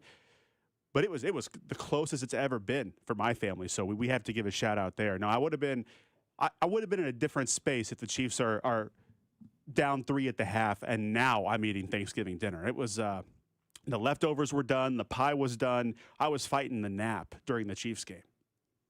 Let me give you guys some stats from the game between the Chiefs and the Cowboys to kind of put in perspective where the Chiefs defense is right now. The Chiefs' defense right now is a combination of a lot of bad things. They're a defense that doesn't really force turnovers. They don't force turnovers. They're also a team that doesn't get a whole lot of pressure. They haven't gotten a sack in 2 weeks. They haven't sacked the quarterback in 2 weeks. That's what giving Chris Jones $95 million guaranteed. That's what giving George Karlaftis $60 million guaranteed. That's what giving Mike Dana another $12 million guaranteed. They haven't sacked the quarterback. During the game, we saw there were a lot of 3rd and long opportunities for the Cowboys. The Cowboys kind of lived in those 3rd and long opportunities. The Cowboys had 3rd and at least 7 times in the game. Dak Prescott was 6 for 6 for 94 yards and a touchdown in those scenarios. That's where the game was won or lost. Sometimes how a team lost is in the box score. Like sometimes we kind of vilify just looking at the box score. Oh, you're a box score watcher. Hey, man, sometimes I don't need these advanced charts and things that you guys are telling me that I need. What the hell is DVOA or EPA or some of these things? You know what I know? 3rd down conversion. You know what I know? 4th down conversion. You know what I know? Tackle for loss, quarterback hits. When you do these things, you win football games. Dak Prescott was on 3rd and long scenarios, was 6 for 6 for 94 yards and a touchdown on those plays. You, as a defensive coordinator, can only scheme up so much. You know I love a basketball analogy. You can X's and O's until you're blue in the face, But at some point, you know what you need? A dude that can go get you a bucket. You need a guy who can beat his man and get to the basket and get his shot. I'm telling you right now, the Chiefs don't have that on their defensive line. So if your defense comes from, well, my defensive coordinator's got to be creative and he's got to send blitzes and that blitz has to get there or we don't get pressure, sure, you will do that sometimes. That's how the Chiefs forced the turnover in the first drive of the game, the interception to Jalen Watson. Blitz, untouched, got home, forced the turnover, great. Saw a lot of times in that game that the Chiefs sent 5, 6, you got one-on-one on the outside, and you know what CeeDee Lamb was doing to Trent McDuffie? Barbecue chicken alert, barbecue chicken alert. Fresh out the oven. You sent 5 and 6, you got George Pickens on the outside, it's one-on-one against Jalen Watson. You guys smell that? Barbecue chicken alert, barbecue chicken alert. Coming right off the smoker. That's what happened yesterday. The Chiefs have a lot of problems. They have a lot of problems. They can't run the football effectively. We got to have a conversation about Xavier Worthy. Is he hurt or is this just a player who hasn't taken a step forward? When was the last really explosive pass play the Chiefs got from Xavier Worthy? Because Xavier Worthy, you got him and fastest guy in the combine. I mean, you're thinking Xavier Worthy is going to give you some big plays down the field, shifty. Sure, he does that on an end around. He does that on a jet sweep. When's the last time that you saw Xavier Worthy route somebody up and turn a 5-yard play into a 55-yard play because of his athleticism? That doesn't happen. It happens with Rashee Rice. It don't happen a whole lot when it comes with Xavier Worthy. So you're looking at that side of it. You're looking at the defensive line. I really, really think that there have been glaring problems that have been just right there, blinking, flashing for the Kansas City Chiefs. And I think they've been ignored for the most part. Or, well, I know it's like this, but when the Chiefs really need to win, they'll figure it out. We've done that for the Chiefs now for 2 months. I mean, these games don't matter. I mean, when they really need to back up against the wall, they'll figure it out. The conversation a month ago was that the Chiefs don't do their full game plan against the Buffalo Bills. That was a real take people were given. Oh, you know they do this every time. I don't know, man. It just feels kind of different this time. This team's not the same. They don't have that same DNA. They don't have that same makeup. The coin flip, the 50-50 opportunities that they were getting last year, they don't get now. Last year, Nick Bolton would have intercepted that ball. Last year, when the Chiefs defense forced a fumble, somebody would have been right there to pick it up. Can't explain it. Just somebody would have been there. That ball would have bounced right to Kansas City. Big momentum shift in the game. Ball's going the other way. Chiefs go down the field. They win the game. And we're thinking, how did they do this again? It's just not happening this year for the Kansas City Chiefs. It hasn't happened so far for the Kansas City Chiefs. It just hasn't happened. Nick Bolton's been dropping interceptions all season, it seems like. This is like the third play that this is. I mean, I think there was one in Jacksonville. There was one this last Sunday that he kind of broke up. Then there was the one yesterday that he dropped. And Carrington, I think Rob owes me a cut for saying this because I'm not trying to piggyback off of his, but we're calling it diet. We're calling it these other things. It's process. It's why when the team does things like pick a running back like Clyde in the first round, people are upset. Okay, you're going to miss on Clyde Edwards-Helaire. Pacheco's going to get hurt. You're not going to make a significant investment. And then all of a sudden, a few years later, you have a bad running back room. Okay, you're going to miss on the defensive end in terms of the draft. Your dart throws are going to be FAU, BJ Thompson, Joshua Kando. And then we can't sit here and say, well, why do we have a bad pass rush room? The process in a few certain areas has not been good. They've been living off of the few prior years and the greatness of 15 and 87 and Chris Jones and Reed and Spags. And so I don't want to say that I'm calling for Veach's head or anything like that. You know, the process has not been good for a few years. We've seen this coming. You can call it diet. You can call it whatever you want. Scouting, talent evaluation, and free agent contracts have not worked out in a few very key areas, and they're rearing their ugly heads. Coming up on the other side, we'll talk about the halftime show with Post Malone in yesterday's Thanksgiving game. We'll also take your phone calls. If you want to call in, now's the perfect time to do it. We probably don't have a lot of time in the 4 o'clock hour. Nate Taylor's going to come in studio. So if you want to call in, you want to give your thoughts on what happened yesterday between the Chiefs and the Cowboys, we got some free time to do so. So we'll do that coming up in a little bit. We'll talk about Post Malone, and we'll also talk about the Chiefs that find themselves right now at 6-6 and fighting for their playoff lives. Keep it right here. It's The Drive.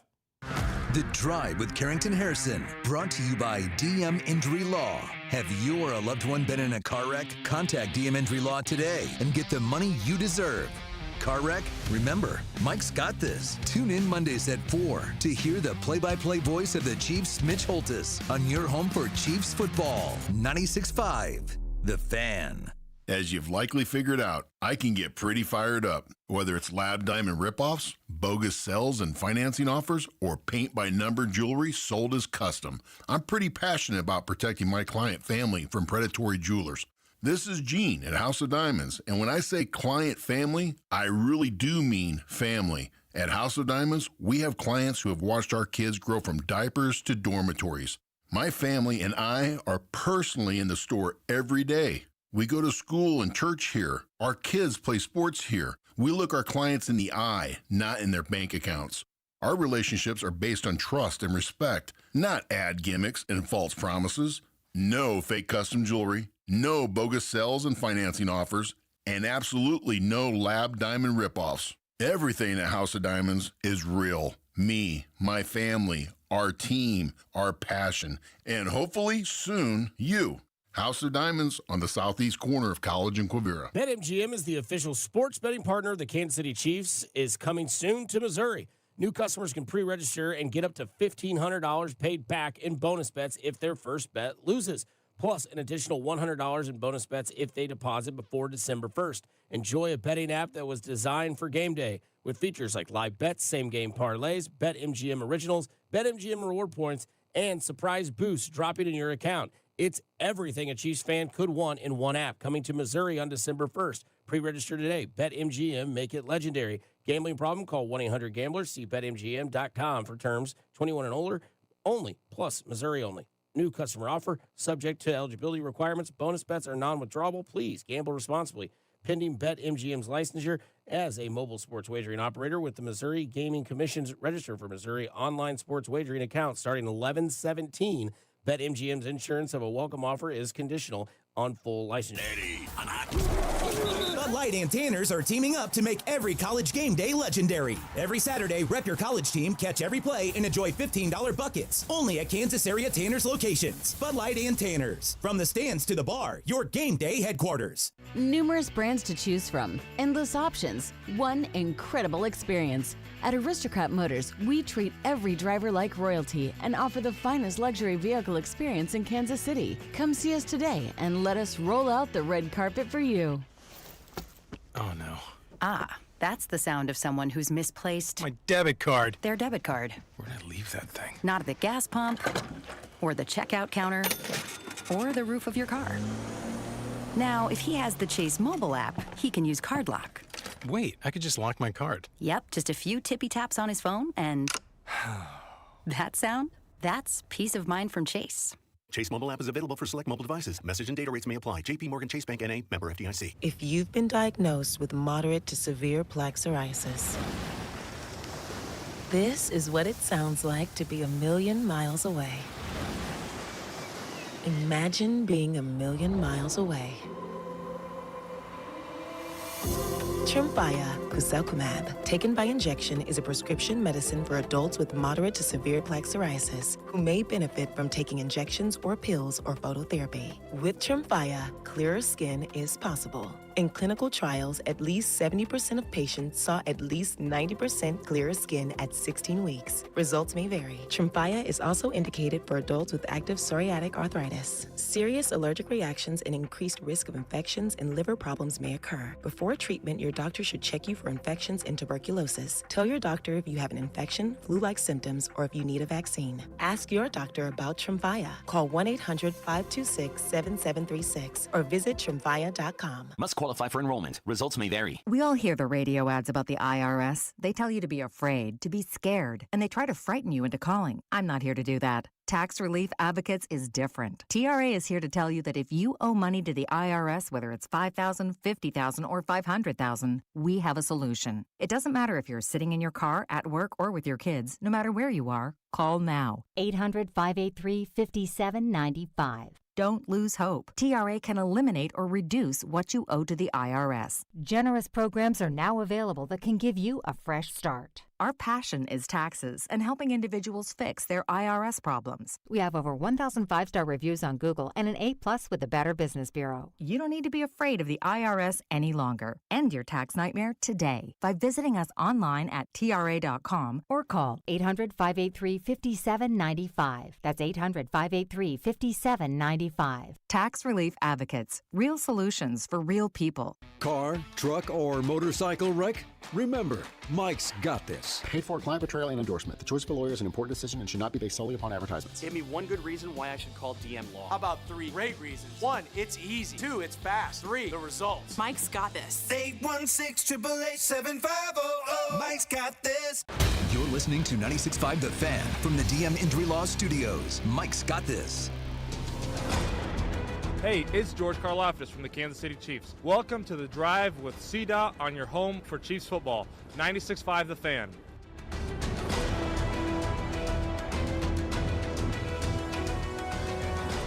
Welcome back into the show. My name is Carrington Harrison. Really happy to be here with you guys on this wonderful, wonderful Black Friday. We are off an hour early today. We'll be off at 5 o'clock today. Nate Taylor is going to join us in studio coming up in about 40 minutes or so to recap what happened yesterday in Dallas, Texas. Nathan, I do want to talk to you about this before we get to the phone lines. If you guys want to text in 913-586-7965. I wouldn't consider myself to be a Post Malone fan by any means. I mean, there's like a handful of Post Malone songs that I really like. I remember seeing him open up for Justin Bieber. I took my sister to her first concert. This was a while ago. And Post Malone was the opener. This is back when Post Malone was doing SoundCloud music. But yesterday, watching him during the Thanksgiving halftime performance, it was like somebody you grew up with, and now they just started hanging out with new friends. You're like, wait, who are you? I remember you was Lil Willie from down the street. Now, when did this happen with Post Malone? The Post Malone I remember came into the game. He had on braids and was wearing a. What happened? When did he start making folk music? Is this like a new development? Because I hadn't seen Post Malone in a while. Is this new? This isn't the White Iverson Post Malone that I grew up listening to. Is this the same Post Malone that was doing songs with 21 Savage? That can't be the same Post Malone. Not the one dude that I saw up there. I was very confused. Post Malone, he'd bring a tear to your eye almost, too, back in the old days, man. He would scream and cry and just wail about all that, and you just connected with that music so deep, and now it's like I haven't seen this since Miley Cyrus. You remember that? Miley Cyrus had a stretch there for about 18 months. I don't know what she was doing, too. She was hanging out with Mike Will and wearing Jordans. Like, bro, this was not your childhood. What's going on right now? So you think Post Malone's going to be at the Grammys with his you-know-what hanging out here soon? Is that what you're saying? I don't know what's going on. And my wife, she's like, oh, I haven't seen Post Malone live. Tell me. I'm like, yeah, I went and I saw him during the Hollywood Bleeding Tour. This is probably 2018, 2019. He was good. I thought vocally he was good. He kept the crowd engaged. It was not the same person that I watched perform yesterday. I don't know what happened. I don't know what it was. I do want to get to you guys' phone calls coming up in just a bit. I want to make this very quick point about the Chiefs, and then we'll get to your phone calls. I think it's over for Isaiah Pacheco. And I don't even think I'm saying that in some, like, no blank Sherlock. Just the Isaiah Pacheco that you remember, that I remember, that was beloved in Kansas City, that Isaiah Pacheco, he doesn't exist anymore. And the argument will be, well, they don't run the football enough. Well, they don't give them the football enough. It's been a year. Isaiah Pacheco doesn't have a game in the last calendar year, the last 365 days, in which he has had either 15 carries in a game. So no game he's had at least 15 carries. There has not been a single game in which Isaiah Pacheco has run for more than 60 yards. He's your RB1, or at least you thought he was. The Chiefs' entire running back plan in 2025 was based off Isaiah Pacheco coming back. Their entire plan. Carrington, how do you know that? Look at their actions. In free agency, they spent $1 million on running back. $1 million. You couldn't get Clark Hunt to wake up for $1 million. They spent $1 million on running back. The first round pass, second round pass, third round pass, everything passed. The Chiefs waited until the 7th round to go get a running back. Every move that the Chiefs have made has led you back to the point that they believe the old Isaiah Pacheco was coming back. I think that version of Isaiah Pacheco is gone. I think it's gone. Kareem Hunt has been the Chiefs' best running back now for 18 months. 18 months. Down the stretch, as these games, all of these games are must-win, gotta-have-it kind of games. Do you trust Isaiah Pacheco to give him 10 carries? Do you trust Isaiah Pacheco in the backfield? Do you think the Chiefs should ride Isaiah Pacheco and try to get themselves into the postseason? I mean, one more loss, and it's mock draft season for the Kansas City Chiefs. You can't go into battle with this version of Isaiah Pacheco. It's over.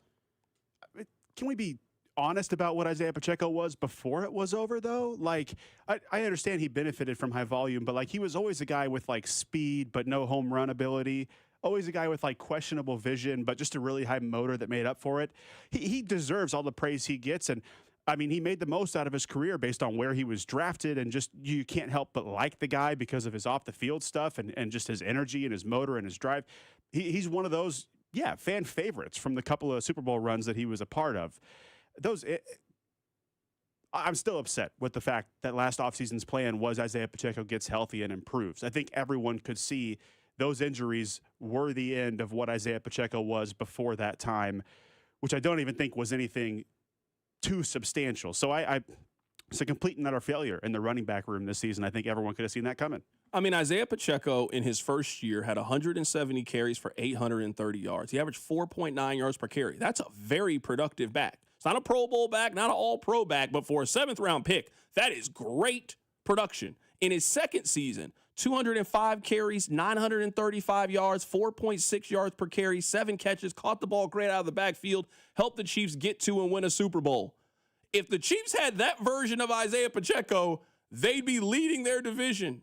Their number one running back, or at least who was their number one running back, he's not going to have 400 yards rushing heading into December. Now, I know injuries. I know Kareem Hunt, short yardage back.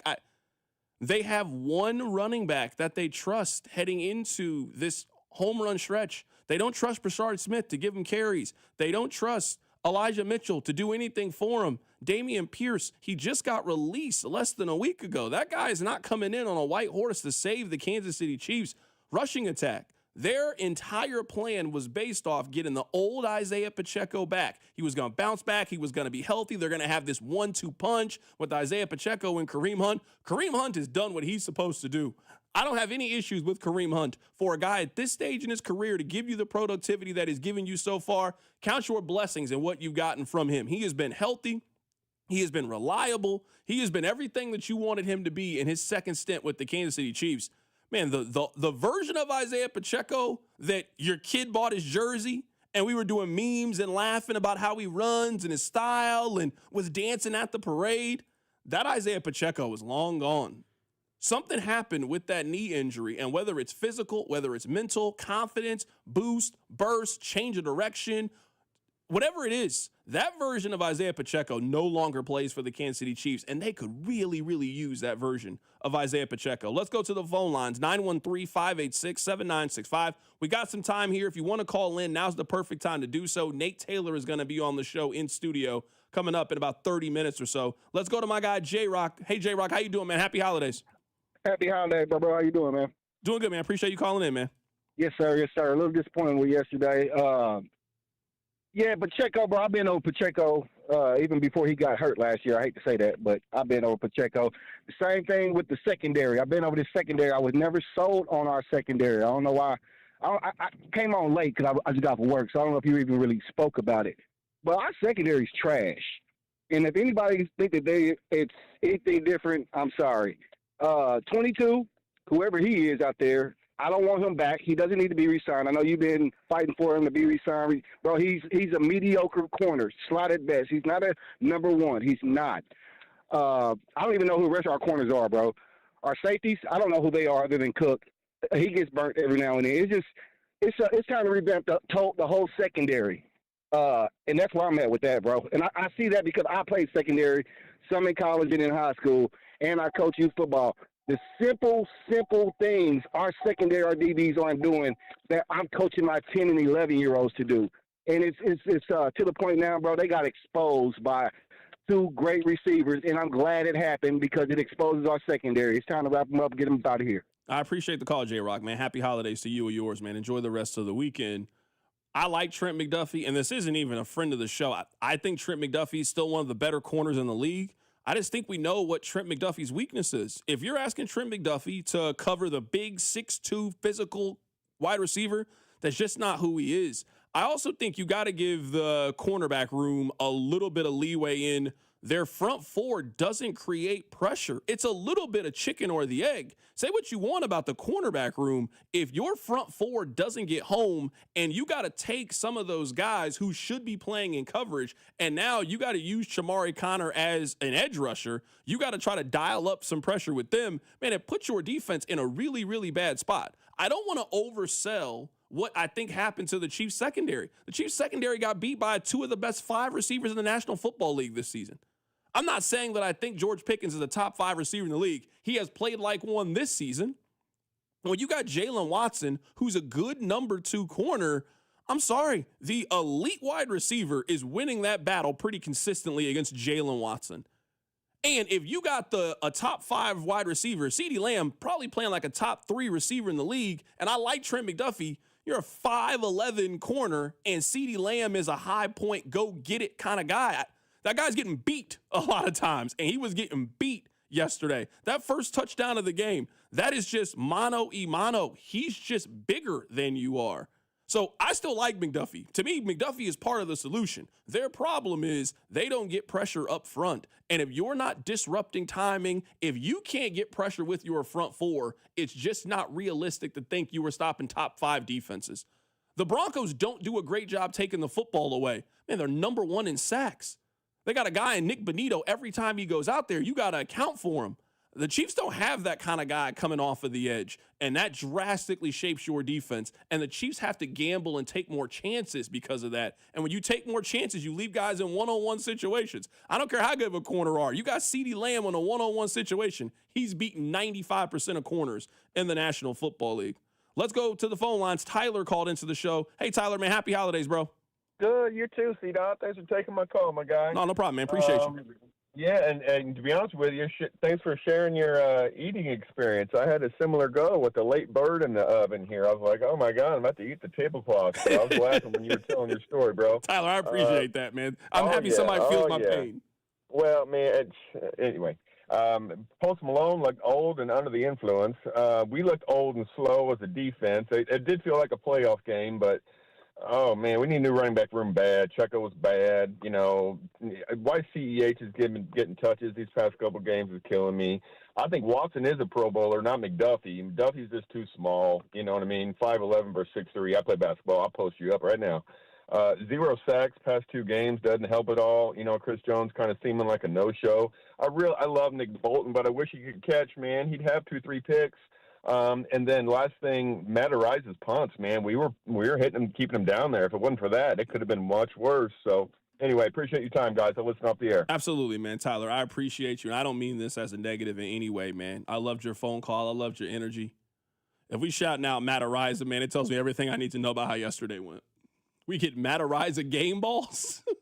We can in a must-win playoff, gotta-have-it scenario, we up here bigging up the punter. Tells me everything I need to know. Fire up that mock draft simulator, baby. Yeah, man. We gotta call Todd McShay. We gotta call Mel Kiper. Yeah, we gotta call Mel Kiper. Chris Unocero, man. It's that time. We out here talking about field position. No, the only field position they need to figure out is how to get in the end zone more. That's a field position they need to figure out. Let's go back to the phone lines. Brat called into the show. How you doing, man? Hi, CDot. Thanks appreciate for taking a call. No problem. Just wanted to say, whatever happens in defense, we know there's nothing we can do at the moment. It is what it is. Sorry to say this, but it's not so great, and it's not gonna get improve anytime soon. Or neither we could have done anything differently in during trade. And the only thing we can do at the moment is to work on our offense and clear up some penalties. I still believe this offense do have the capacity to score 30-plus points if they, on any given day, if they execute to the highest level. And if that gives us an outside chance to make it to a playoff, and once you are in playoff, then in anybody's game. But I still, Brett, you're right, and I appreciate the phone call. I got to get to these calls. I appreciate it. This is where I'll push back. And maybe I should have gave Brett more time. I apologize. This is the thing, though. We can't say it is what it is about not being able to get pressure on the other team's quarterback. That's not one of those things that you can live with as a football team. That's not it is what it is. Hey, man, she's a really good girl, man. She just lies a lot. That's not a good foundation for a relationship, then. Tell me how you win 5 straight games if you don't trust your team to get to the other team's quarterback. Tell me how you do that. 3 of those teams got a chance at making the postseason. I'm sorry, you don't win 3 straight games against 3 good teams if your other team can't get to the other team's quarterback. You can't. It is impossible to win all of those games. That's a major problem. You can live with some red flags. Everything and everybody has a red flag. If your red flag is we can't get pressure, that's awful. That's that might, outside of bad quarterback play, that might be the second worst red flag that you can have. You could manage that they're not a great rushing team. I mean, I'd like for them to be better running the football, but you can manage that they don't have a great running attack. Their inability to run the ball is not why they lost the game yesterday. We are not sitting here saying, oh, man, they lost because they couldn't run. No, they lost because of a lot of other things. They can't get off the field on 3rd and long. On 3rd and long, that's when you can drop 7. You can drop 8 in the coverage because you trust your guys one-on-one. That's how they can't get off the field. That's how Bo Nix on a 3rd and 15 completes an 18-yard pass because you sent 3. None of them can get pressure. You're in zone. He finds the empty spot in the zone. First down, we move the sticks. That's how they keep losing. Let's take some more phone calls on this. 913-586-7965. Matthew, how you doing, my man? Good. How are you doing? Doing good, man. Appreciate you calling in today, man. Happy Black Friday. Yeah, you too. It was more of a question than anything. Where do we start to diagnose the defensive line problems? Is it a Veach problem? Is it a defensive line coaching problem? Or is it, one of the problems? I keep hearing that Spags has a lot of input on the defensive line.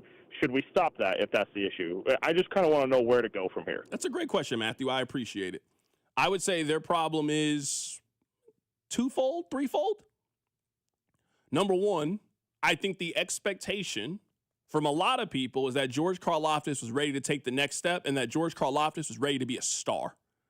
That's the contract. The contract is there's more with George Karlaftis. There wasn't more this year, and they kind of needed more.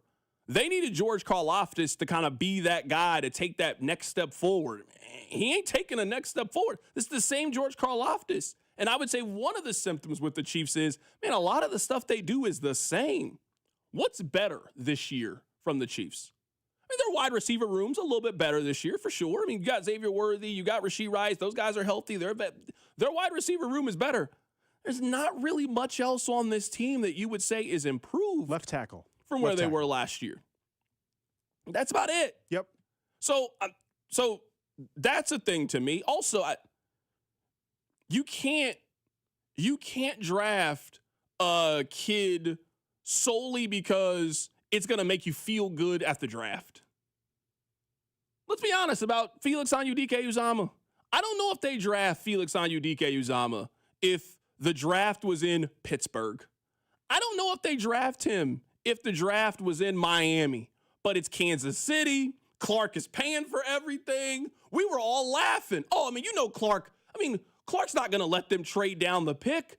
Clark wants to make the selection. Clark very rarely makes things about him. Oh, that pick, he wanted that one. You could tell he wanted it. Hey, I brought the NFL draft here. Let me bring the Super Bowl trophy that we earned. I'm going to come up here. I want to announce the pick. They took a big swing on a first-round pick defensive lineman. He's giving you nothing. A lot of times, and it's different now with the transfer portal, a lot of times I can tell you the way a team is by the way they recruit. Well, I can tell you the way you are by the way you draft. Look at how the Chiefs have drafted at defensive line. When you waste a first-round pick, when Omar Norman-Lott gets injured, Ashton Gelati's fine, but he's a rotational piece. You weren't counting on him to carry your pass rush. When you, in free agency, when you bring back Mike Danna and you bring back Charles Omenihu, and Charles Omenihu has 1 sack this season, I mean, the answer for how we got here, look at the moves, look at the transactions. That's how we got here. So number one, at least for me this offseason, is some of this money they're about to get back at right tackle for Jawan Taylor. Some of this money they're about to get back potentially with Travis Kelce retiring. That money needs to go to, you got to go find yourself a dog. And maybe it's a contract that we think originally the Chiefs overpaid, but it is a desperate need for you. You need to find another guy on the opposite side of George Karlaftis who you think can go get you 9.5 sacks. Because look at most of the really good defenses in the league. You got 3 or 4 guys that can get you 8.5, 9 sacks. Maybe you don't got the guy that can get you 20, but you got 3 guys that can get you 11, and that just creates a dominant pass rush. When it's 3rd and 7 and it's 3rd and 8, is there a single guy on that Chiefs team you know is going to get home? Not this pressure nonsense. That's what we keep touting. I mean, George Karlaftis is 4th in pressures. We watch these games. They might feel like that. I don't feel like that. So that's number one to me. Take some of this money, take some of these resources, and you got to go get a dog on the other side. Because I'm looking at Quinnen Williams, dog. I'm looking at Kenny Clark, and we all laughed at it, dog. Guys that are relentless in getting in the backfield and getting pressure. The Chiefs just don't have that individual right now on that defensive line. Let's take one more phone call here before the break. Smitty is in Kansas City. Hey, Smitty, happy holidays, my man. Happy holidays to you, my man. This is Big Smitty KC. Love the show. I'm going to get right into it. I'm a Chiefs fan that keeps it real, my man. I don't know what the hell we going to do, we going to do about Trent McDuffie, but $30 million can't do it next year. We don't have a safety, bro. Where is our safeties? Ever since we let Reed go, we can't get off the field on 3rd down. That's not okay. I understand the pass rush. I understand the issues with Big George and Big Chris, but we got to get a dog on that line. I see Myles Garrett. He double-teamed every play. He leads the lead in sacks. We got to spend the money. We cannot be wasting money on our defense when you got Nick Bolton. He can't catch interceptions, and he can't guard tight ends. We don't have a cornerback. We need a big corner to go with McDuffie. I've been talking about it for a couple years now. If we pay McDuffie $30 million this money, our defense is going to be the exact same next year. CDot, please give me your take on a safety, and I'll listen to the rest of it off the air. No problem, Smitty. I appreciate you, man. Enjoy your Black Friday. We'll get to this in a bit. We're a little bit up against this. I wrote it down, so I'll remember. Someone just texted in, CDOT, it sounds like you don't think the Chiefs can correct their problems with their defense. You're going to need to get pressure. If you don't think they can correct the defense and you're saying, let's go get ready for the draft, that is exactly what I'm saying. Maybe I'll end up being wrong. If I end up being wrong, I'll wear it.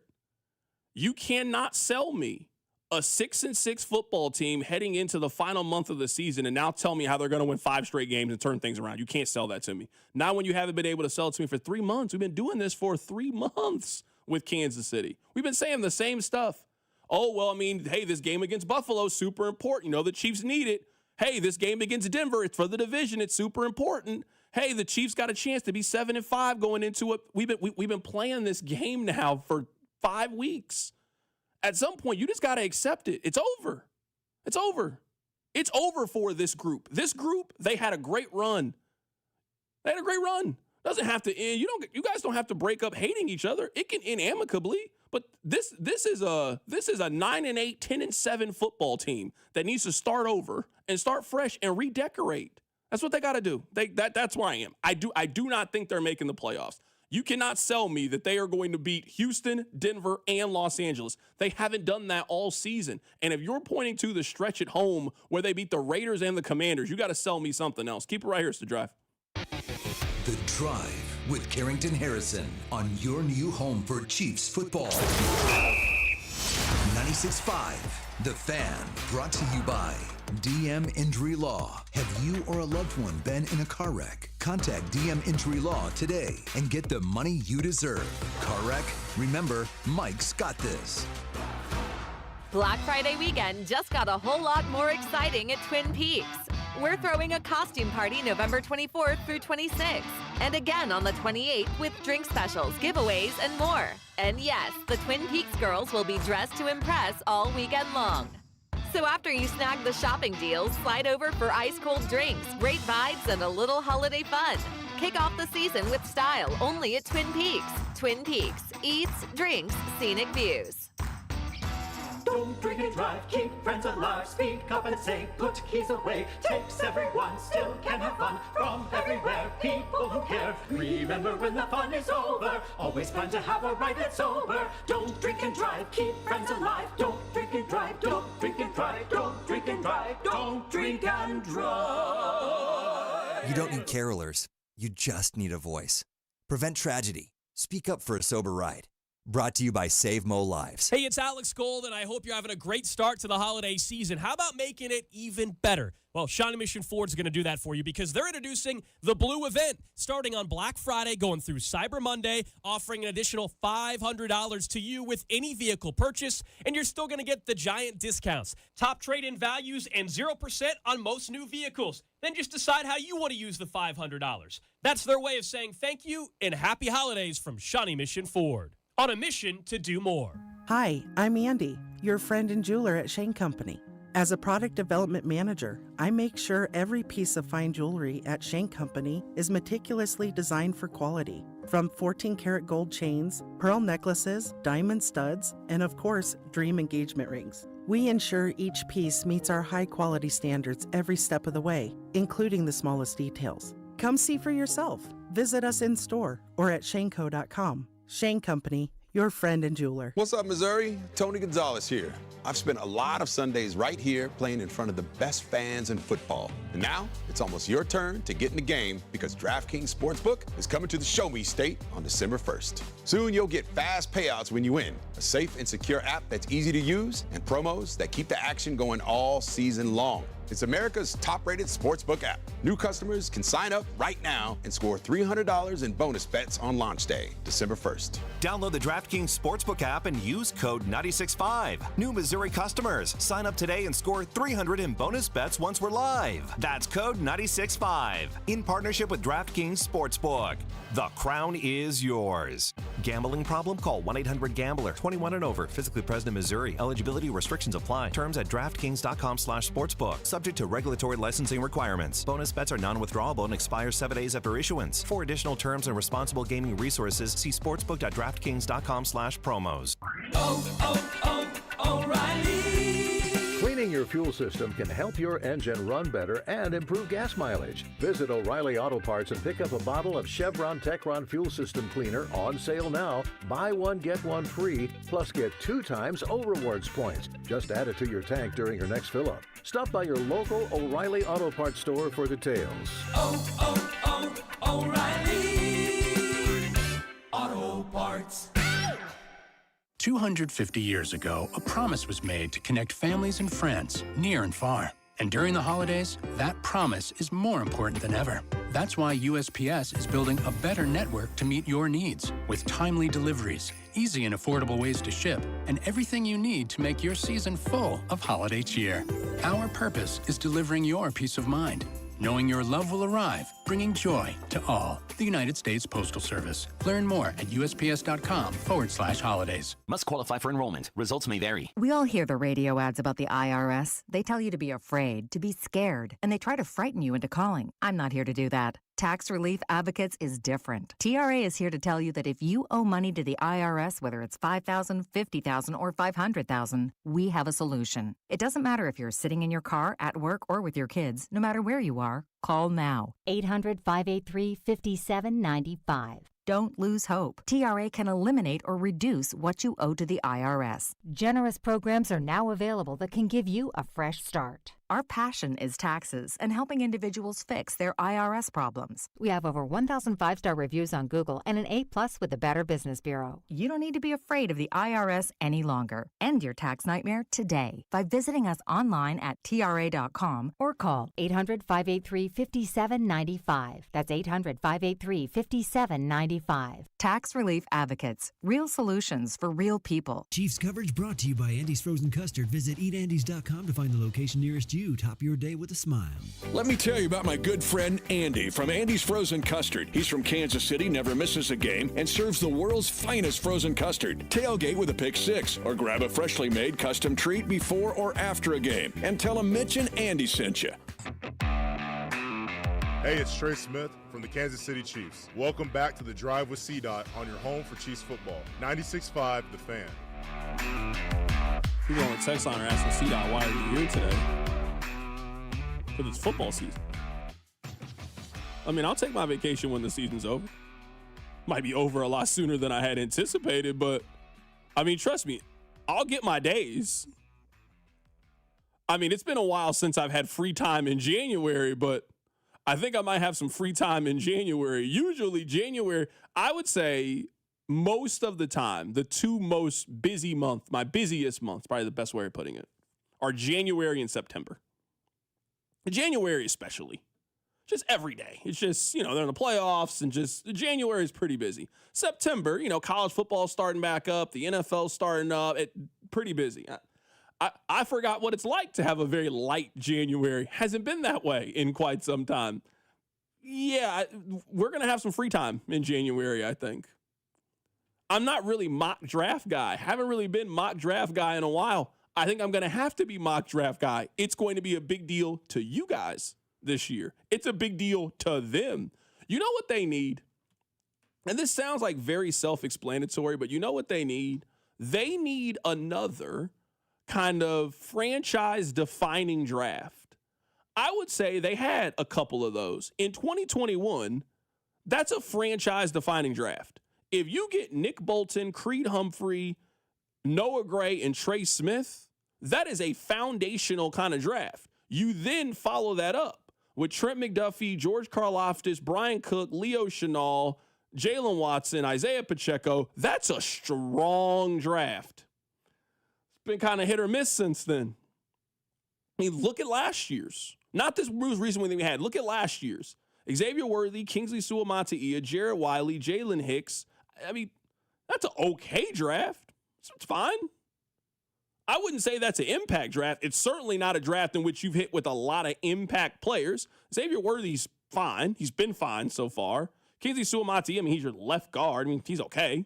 And Jared Wiley had a huge conversion. He has 11 yards receiving in his career. Oh, okay. He has 11 yards receiving. 11. So let's calm down. I hear what you're saying. Let's calm down. And this year, this year's draft class, Josh Simmons missed a month of games. I know for a personal reason, missed a month of games. He's now broken his wrist. So what you got from your first round pick this year, a little bit hit or miss. Again, some of that just life happened. Omar Norman-Lott didn't give you anything this year. He got injured. Ashton Gelati, he has a half sack this year. Now, I'm not expecting a whole lot from your third round defensive lineman, but in terms of what you've gotten from their top, they had 4 top 100 picks. Josh Simmons, Omar Norman-Lott, Ashton Gelati, Noel Williams. So far I'm saying based on what you have gotten this season, B-, C+. Jalen Royals, I'm not even sure if he's a real person. When's the last time you've seen or heard from Jalen Royals? Do you know what he looks like? Like if Jalen Royals showed up with this kid for Halloween, trick or treat, you play for the Chiefs. You have no clue what he looks like. He's not around. So some of this is the Chiefs just need a woosah, and they need one of those defining drafts. They had 2 back-to-back. 2021 and 2022 are draft classes that are foundational. The Chiefs need to create and build a new foundation. They need a new foundation. They need another defensive lineman. They need a running back. They need to draft now. They have done a decent job drafting starters, I would say, at non-premium positions. They need to go find another premium defensive lineman. they need to find another running back. They haven't drafted a running back since 2022. We're heading into 2026. That contract is expired now. He's free to go wherever. You got to start that process over again. And I would say where the Chiefs failed a little bit is you kind of got to draft some of these things the year before because you can see the future coming. And at least when it comes to running back, they didn't see it. When it comes to defensive line, when it comes to D end, I mean, they've gotten basically nothing from defensive end in their last 3 drafts. That catches up with you. When your last 3 drafts at DN, you have drafted Ashton Gelati, Felix Anudike-Uzomah, and B.J. Thompson. We can't sit around and say, hey, where's the pass rush gone? You had a chance to address pass rush in April. You didn't address it. And now, if you're not going to address it in free agency and you're not going to address it in the draft and it doesn't get addressed, that's how teams are completing 3rd and longs the way that they are. You've let that part go by the wayside. Yeah, and before that, it was Josh Kaindoh. The only other D-end pick that we haven't mentioned in the last 5 years is Karlaftis, who we've spent a big part of today's show saying they shouldn't have given him a second contract. Yeah, the process is catching up to them, and I think it bleeds in to I think it was Matthew in the last segment raised the question, how do you diagnose this? It's definitely talent evaluation. So I don't know if the answer is Veach is listening to the wrong scout. I don't know if it is Steve Spagnuolo gets too much input. They have not gotten it right at the edge position in the draft for 5 years, and it's coming back to bite them. So they need a franchise-defining draft. I'm with you, but it needs to be buoyed by a defensive edge, a pass rusher that can wreck the game. And I'm not a mock draft guy either, and I don't know what to do in January if your team's not playing in the playoffs. They need this David Bailey kid from Texas Tech or someone like him. You know that Stanford transfer? The guy can wreck a game. That they need somebody like that. And look, you're going to be drafting 14th or 15th. Use some mid-round picks to go up and get a guy like that if you have to. I think it's a no-brainer. And so while we will be talking about the draft in January, it's a pretty simple conclusion. Fix that defensive line in the first round. That is thing one to me for the Chiefs on their board about what they need to do. The Chiefs have to get meaner on the defensive line. They have to get meaner. You got to get some dogs. So whether that is spending a premium pick and just thinking ahead, you've already made the investment with George Karlaftis. He's going to be there. Create your bookends for the next 3-4 seasons. Or you got to take a little bit of money in free agency. There are some things you can't go cheap on. You can't go cheap on pass rush in the National Football League. That's just not how it works. You're not finding a guy in the 5th, 6th, 7th round, finding a guy on waivers and then thinking that he's going to step in and then bolster your pass rush. That's not where you find it. And the Chiefs, they've taken some swings of late, and they just haven't connected on those swings. They got to build another one of those draft class. Coming up in just a little bit, we're going to be joined in studio by Nate Taylor of ESPN. We'll get his thoughts on yesterday's Chiefs and Cowboys game. That's all coming up. Keep it right here. So Drive. The Drive with Carrington Harrison on your new home for K-State Athletics, 96.5 The Fan. Brought to you by DM Injury Law. Have you or a loved one been in a car wreck? Contact DM Injury Law today and get the money you deserve. Car wreck? Remember, Mike's got this. Chiefs coverage sponsored by Park & Go. Your holiday travel made easy with all covered airport parking. Heading out of town for the holidays? Make travel easy with Park & Go. Enjoy all covered parking, free shuttles, and luggage help that'll have you feeling merry and bright. Reserve your spot now at bookparkandgo.com. Happy holidays from Park & Go. This is Kevin Harlan, and the Black Friday sales event is on right now at Rob's Site Ford, but not for long. Hey, Rob, what's cooking this week? Kevin, we're serving up 0% for 66 months on most new Ford models. F-150s, Escapes, Explorers, Transits, you name it. That is a full spread of savings, unlike your mashed potatoes last year, which needed a carving knife. Okay, brisket man, but hey, these deals, certified fresh and only here for 1 week. You heard the man. Black Friday savings all week, and once they're gone, they're gone. Plus, Kansas City's only top-rated Ford dealer on Google. 4.8 stars, nearly 3,000 reviews. Voted best car dealership in Kansas City by Kansas City Magazine. At Rob's Site Ford, we keep it simple. Non-commissioned sales team, top trade-in values, and the lowest prices in Kansas City. 135th and State Line or robsite.com. If you want simple, upfront, and easy, there's only one R that matters. Rob Site Ford. Rob Site Ford. Buy right with Rob Site. And maybe leave the mashed potatoes to someone else this year. And Doug, There's nowhere I wouldn't go to help someone customize and save on car insurance with Liberty Mutual, even if it means playing in a football game. Boom! 42! You're going down, Doug! Oh, yeah? Your price on car insurance when you customize and save is going down. Hey! Limu? What are you doing on their team? Only pay for what you need at libertymutual.com. Liberty, liberty, liberty, liberty. With the first pick in the McDonald's breakfast draft, I'm going with a tasty sausage, egg, and cheese McGriddle sandwich. Bold move, sweet, savory, totally stacked. But wait, that delicious sausage McMuffin with egg sandwich is still on the board. Lucky for me, McD lets you mix and match two for just $5. And right now, any size iced coffee is only $1.89. Breakfast at McDonald's. That's the real winning deal.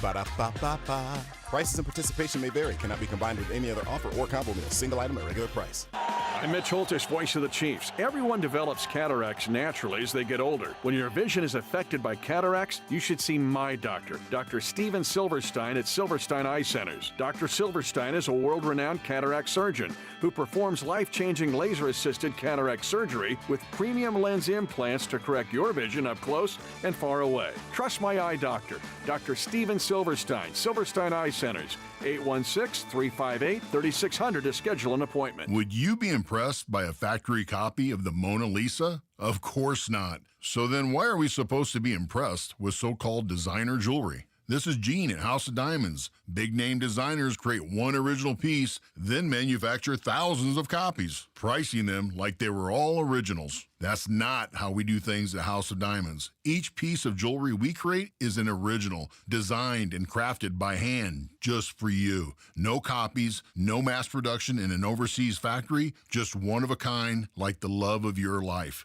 And our clients know they'll never see their design on anyone else. They also know that unlike big-name designers, we'll never use lab diamonds to pad our profits. Why pay for factory-made designer copies when you can own a handcrafted, one-of-a-kind original for the same price with real diamonds and gemstones? House of Diamonds, one-of-a-kind jewelry for your one-of-a-kind love. For over 30 years on the southeast corner of College and Quivira. Nationwide is so much more than a great insurance company. They're one of America's largest financial services companies. Like how I'm more than just Peyton Manning. I'm also motivating Manning, and you too can be so much more. Nationwide Investment Services Corporation, member FINRA, Columbus, Ohio. Thanks for calling the Holiday Gift Line from the Missouri Lottery. If you still have presents to buy, don't panic. Missouri Lottery Holiday Scratchers and Draw Games are perfect for everyone on your list 18 and over. And you don't even need a gift receipt. Happy holiday gifting from the Missouri Lottery. Play responsibly. The technicians you can trust with your house keys. Anthony Plumbing, Heating, Cooling, and Electric. Stay comfortable year-round with fast, reliable service 24/7, even weekends and holidays. Already invested in repairs? Save up to $4,500 on a new HVAC system. Schedule today at AnthonyPHCE.com. Is your everyday congestion preventing you from enjoying life's big moments? Try Vicks Sinex Saline today and get yourself back in the action. Vicks Sinex Saline instantly clears everyday congestion with a gentle ultrafine mist. Sinex Saline's drug-free, no-mess formula instantly moisturizes and soothes dry, irritated nasal passages for quick and effective relief. Get back to enjoying life's big moments to the fullest without having to worry about everyday congestion holding you back. Just Sinex, breathe, use as directed. Get in the zone, AutoZone. Brian's headed to the basketball court, but he's sick of this check engine light. So he goes to AutoZone for the free Fix Finder service, Welcome to AutoZone. What are you working on today? where a friendly AutoZoner reads the light in just a few minutes and gives him a detailed report. No big, just a loose gas cap. And gets him to the court with a tight gas cap and tighter defense. The free Fix Finder service at AutoZone. No hassles, just help. Get in the zone, AutoZone. Restrictions apply. Be sure to follow us on Instagram at TheFan965 for behind-the-scenes videos like MVP Monday, Chiefs Take Tuesday, and Best Bets. This is your home for Kansas City sports. 96.5 The Fan, KFNZ, FM and AM, HD1 and HD2, Kansas City, an Odyssey sports station. 4 o'clock on Friday can only mean one thing. From St. Joe to Sao Paulo to Santa Clara, he's there every step of the way. And nobody knows the Chiefs like Nate Taylor. They will move Joe Tooney to left tackle. Now of ESPN, join CDot on your home for Chiefs football. 96.5, The Fan. All right, welcome back into the show. My name is Carrington Harrison. Very happy to be here with you. We're expecting Nate Taylor to join us in studio here coming up in just a little bit. I'll keep you guys company until Nate gets here. So this is kind of where I'm at with the Chiefs. This is my 1,000-foot view kind of outlook on the Chiefs. I know that we spin it like losing in the early portion of the regular season doesn't mean anything. But I want you to start looking at those games as dipping into your emergency fund. You basically get 6, maybe 7 get out of jail free cards at the very beginning of the season. We all know in the National Football League, you don't have to go undefeated in order to make the playoffs. You don't have to just lose one game and now you're sweating it out the rest of the way. It's not really what happens. So at the very beginning of the season, they give you these 6 chips. You get these 6 pendant of life, to quote Legends of the Hidden Temple. And as you lose, you have to hand one of those back. The Chiefs have dipped into their emergency fund. They've dipped into their bag completely. And now the Chiefs go into the final month of the season with no emergency fund, no margin for error, no more room. Very simply put, if the Chiefs lose at any point between now and the end of the season, that ends their season. So it doesn't matter if it happens next week, doesn't matter if it happens in the first week of January, it doesn't matter. The Chiefs have now entered a new form of the playoffs, and every week is a single elimination game that will determine if they are in it or not. Now, I'm not here to tell you, hey, give up on the Chiefs, don't believe in them. You're allowed to believe, not believe, wherever you are. But I would just ask this very simple question as Nate Taylor walks in here. Not based on what they've done in the past. I'm talking about evaluating the 2025 Chiefs. What have the 6-6 Chiefs done to make you think that now they're about to go 5-0 in their next 5 games? What have they done?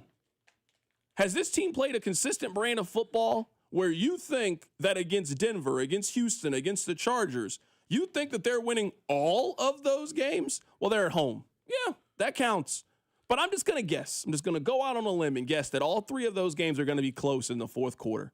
The Chiefs have not done anything to make me think that they are winning 3 consecutive close fourth quarter kind of ball games. That's just not the kind of team that they've been so far this season. So I have made excuses for the Chiefs. You have made excuses for the Chiefs. We kept moving the goalposts. Hey, this game against the Broncos, man, they never lose this game against the Broncos. I mean, they always lose to Buffalo. I mean, but this time they'll win this game. Thanksgiving. This was a massive swing. You win this game, you're 7-5, you're coming back home, and you now got a little bit of margin for error. You still got a loss you can play with in your back pocket. The Chiefs keep waiting and keep putting off their assignment. Man, at some point, you can't get an A on the project anymore. You just haven't given yourself enough time to get an A. Not when everybody else started working on it in September, and now you're just going to start working on it in December and think you're getting the same grade as everybody else. That's just not how this thing works. Let's look to my right now. I'll be joined in studio by Nate Taylor of ESPN, joining us in studio to help you guys on your ride home or while you're riding around out here Christmas shopping with the lady. How was Post Malone in person, man? Awful. What a great question. Dog, I was not entertained. He lacked energy in a way that I don't know if it came across on television, but no, it did. This ain't it. Was he faded before he stepped out? Like, They gave him more time than usual too, because it's a standalone game, because it's Thanksgiving, you get 20 minutes of halftime, not the usual 12 to 13 minutes. Nah, Carrington. Nah. Whatever they had in Detroit was much better than what they had in Dallas. So great first question, because that was not it. Okay, so I guess let's start here. I'm off. Officially, I'm off. Mm-hmm. I think I have made excuses for the Chiefs' poor behavior for most of the season. And I've just constantly moved the goalposts back. Yep. Heading into Buffalo, hey, this is a really important game. Oh, I mean, they always lose to Buffalo in the regular season. Then it was a very important game in the AFC West that they had to get, that they always get. They lost that game. Heading into this game, Thanksgiving, hey, if you win this game, you're 7-5, and you can breathe a little bit. I've made a lot of excuses for the Chiefs so far this season. At some point, you just got to come to grips with what they are. And since they lost to the Philadelphia Eagles, the Chiefs have morphed into an average football team that no one is afraid of. With a quarterback still playing at an extremely high level. I can't disagree with anything you said. I listened to you guys on my drive down from the airport. I agree. This is the first time I've covered the Chiefs. This is year 8. Which is alongside the 8 years that Mahomes has been the starter, where we haven't even hit December yet. And I think quietly it was an acknowledgement from a lot of guys yesterday that said, to your point, yeah, this might be it. Like, I respectfully think the season's over. I respectfully looked a lot of those guys in the eye yesterday in the locker room and asked them about penalties and about mistakes and about a lack of focus. I mean, these are the same questions I've been asking, to your point, for 3 months now. Where do you go from 6-6? How are you going to respond? Why do penalties continue to, sap your guys' ability to be consistent on offense? What in the world happened today with the pass rush? I asked George Karlaftis, do you know how many, I almost asked him, do you know how many times you guys were successful on first and second down to only give up a conversion on third down? So no, the season is just about over. They are not mathematically eliminated, but to your point earlier, I can't trust them to win 5 straight games. And one of the reasons why I think the season is over too is because what we saw yesterday with Josh Simmons, with his fractured wrist, who knows if you're getting Trey Smith back next week against the Texans. Who knows what's going to happen with Jawan Taylor, who is entering, and you've acknowledged this, and I have too, basically a contract season. He's probably not going to come back next year. What do you do with Brian Cook, who has a high ankle sprain? Is he going to be available next week? Well, the moment he left the game, I don't know how many people recognize this, but the entire secondary stunk it up once he was removed from the game for the injury. So yeah, I don't see how this team can recover when they really did try to, push themselves with 2 games in 5 days, and they made the same mistakes they've made throughout a lot of these one-score games. Right now, we're joined in studio by Nate Taylor of ESPN. This was the analogy that I made. Mm-hmm. You know the saying, you are what you eat. And we all know somebody who is super health conscious. They eat incredible. You look at their body man, how do you do that? it? Well, you ate it because of diet. You're right. And then we also know because of regimen, because of discipline. 100%. And we know somebody, we know people that on the other side. Man, I'm always sluggish. Well, you're always sluggish because you constantly eat sweets all day. Look at the Chiefs' diet. So if you're wondering, man, how did we get here? Hey, how did one day I look in the mirror and I gained 60 pounds? Right. Well, look, I'm going to show you based on what you've been eating, how you got here. Mm-hmm. This is the team that is built off not getting pressure on the other team's quarterback. This is a team that is built on special teams, penalties, and mistakes. Yep. This is a team that is built off not getting off the field on third down and also not being a team that can close in the final 5 minutes of the game. That's not a playoff team. I can't disagree, man. It's wild that the talent level is still there. But as I've said before, coaching has suffered this year. Collective individual players' concentration has suffered. I think I wrote this yesterday, and it kind of jumped out to me. Now, I know everybody will remember the stat that this is the first time in the Mahomes era that he's thrown 4 touchdown passes, no interceptions, and they lost. So anytime your quarterback played above average, you always won that game. Well, the coaching is not as good as it was for a myriad of reasons. The Chiefs defense cannot get off the field on third down, to your point. The Cowboys know and anticipate when a blitz is coming, so they have the exact answer, and they have the players to have those answers with CeeDee Lamb and George Pickens. And then this has got to be what's damning for them as a players this season. Because I think largely, if you say, hey, it's a close game in the fourth quarter, I want Steve Spagnuolo. This is where Steve Spagnuolo shines. It hasn't been an issue of like, hey, I don't understand what they're doing. No. It comes down to execution, ladies and gentlemen.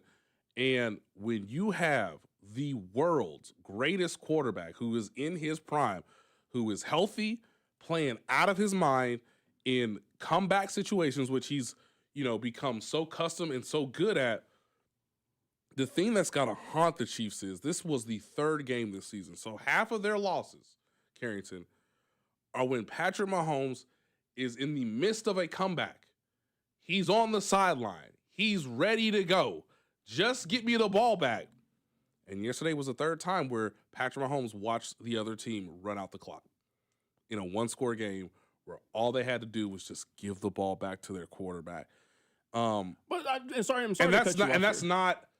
But really quickly, that's not what they've been known for. I'm with you, but I also think that the offense, they got to hold some of this too. And I hear what you're saying. Right. But the Chiefs, they do not accept the coin flip. They'll win the coin flip, they always defer. And the reason they say they defer is so they can get the double dip. So if you got an available 14 points that you can get and you get zero in that stretch, that is a defining moment in the game. Yes. And 2 drives in which were ended by another penalty. Yep. I know you were at the game, so maybe you didn't see this, but when it came to that Xavier Worthy offensive pass interference, you got Tony Romo adamantly saying this isn't a penalty. Then you got Gene Steratore coming on there and telling you it is. Yeah, I rewatched the game. Like, yeah, exactly. Tony, you're wrong. This is a penalty. penalty. This is why it's a penalty.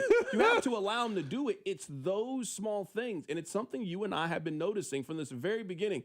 Hey, you guys aren't talented enough to overcome all of these things. Everybody's going to have some red flags. There's no team that's perfect. Right. But you can't overcome your team can't get off the field on 3rd and 7.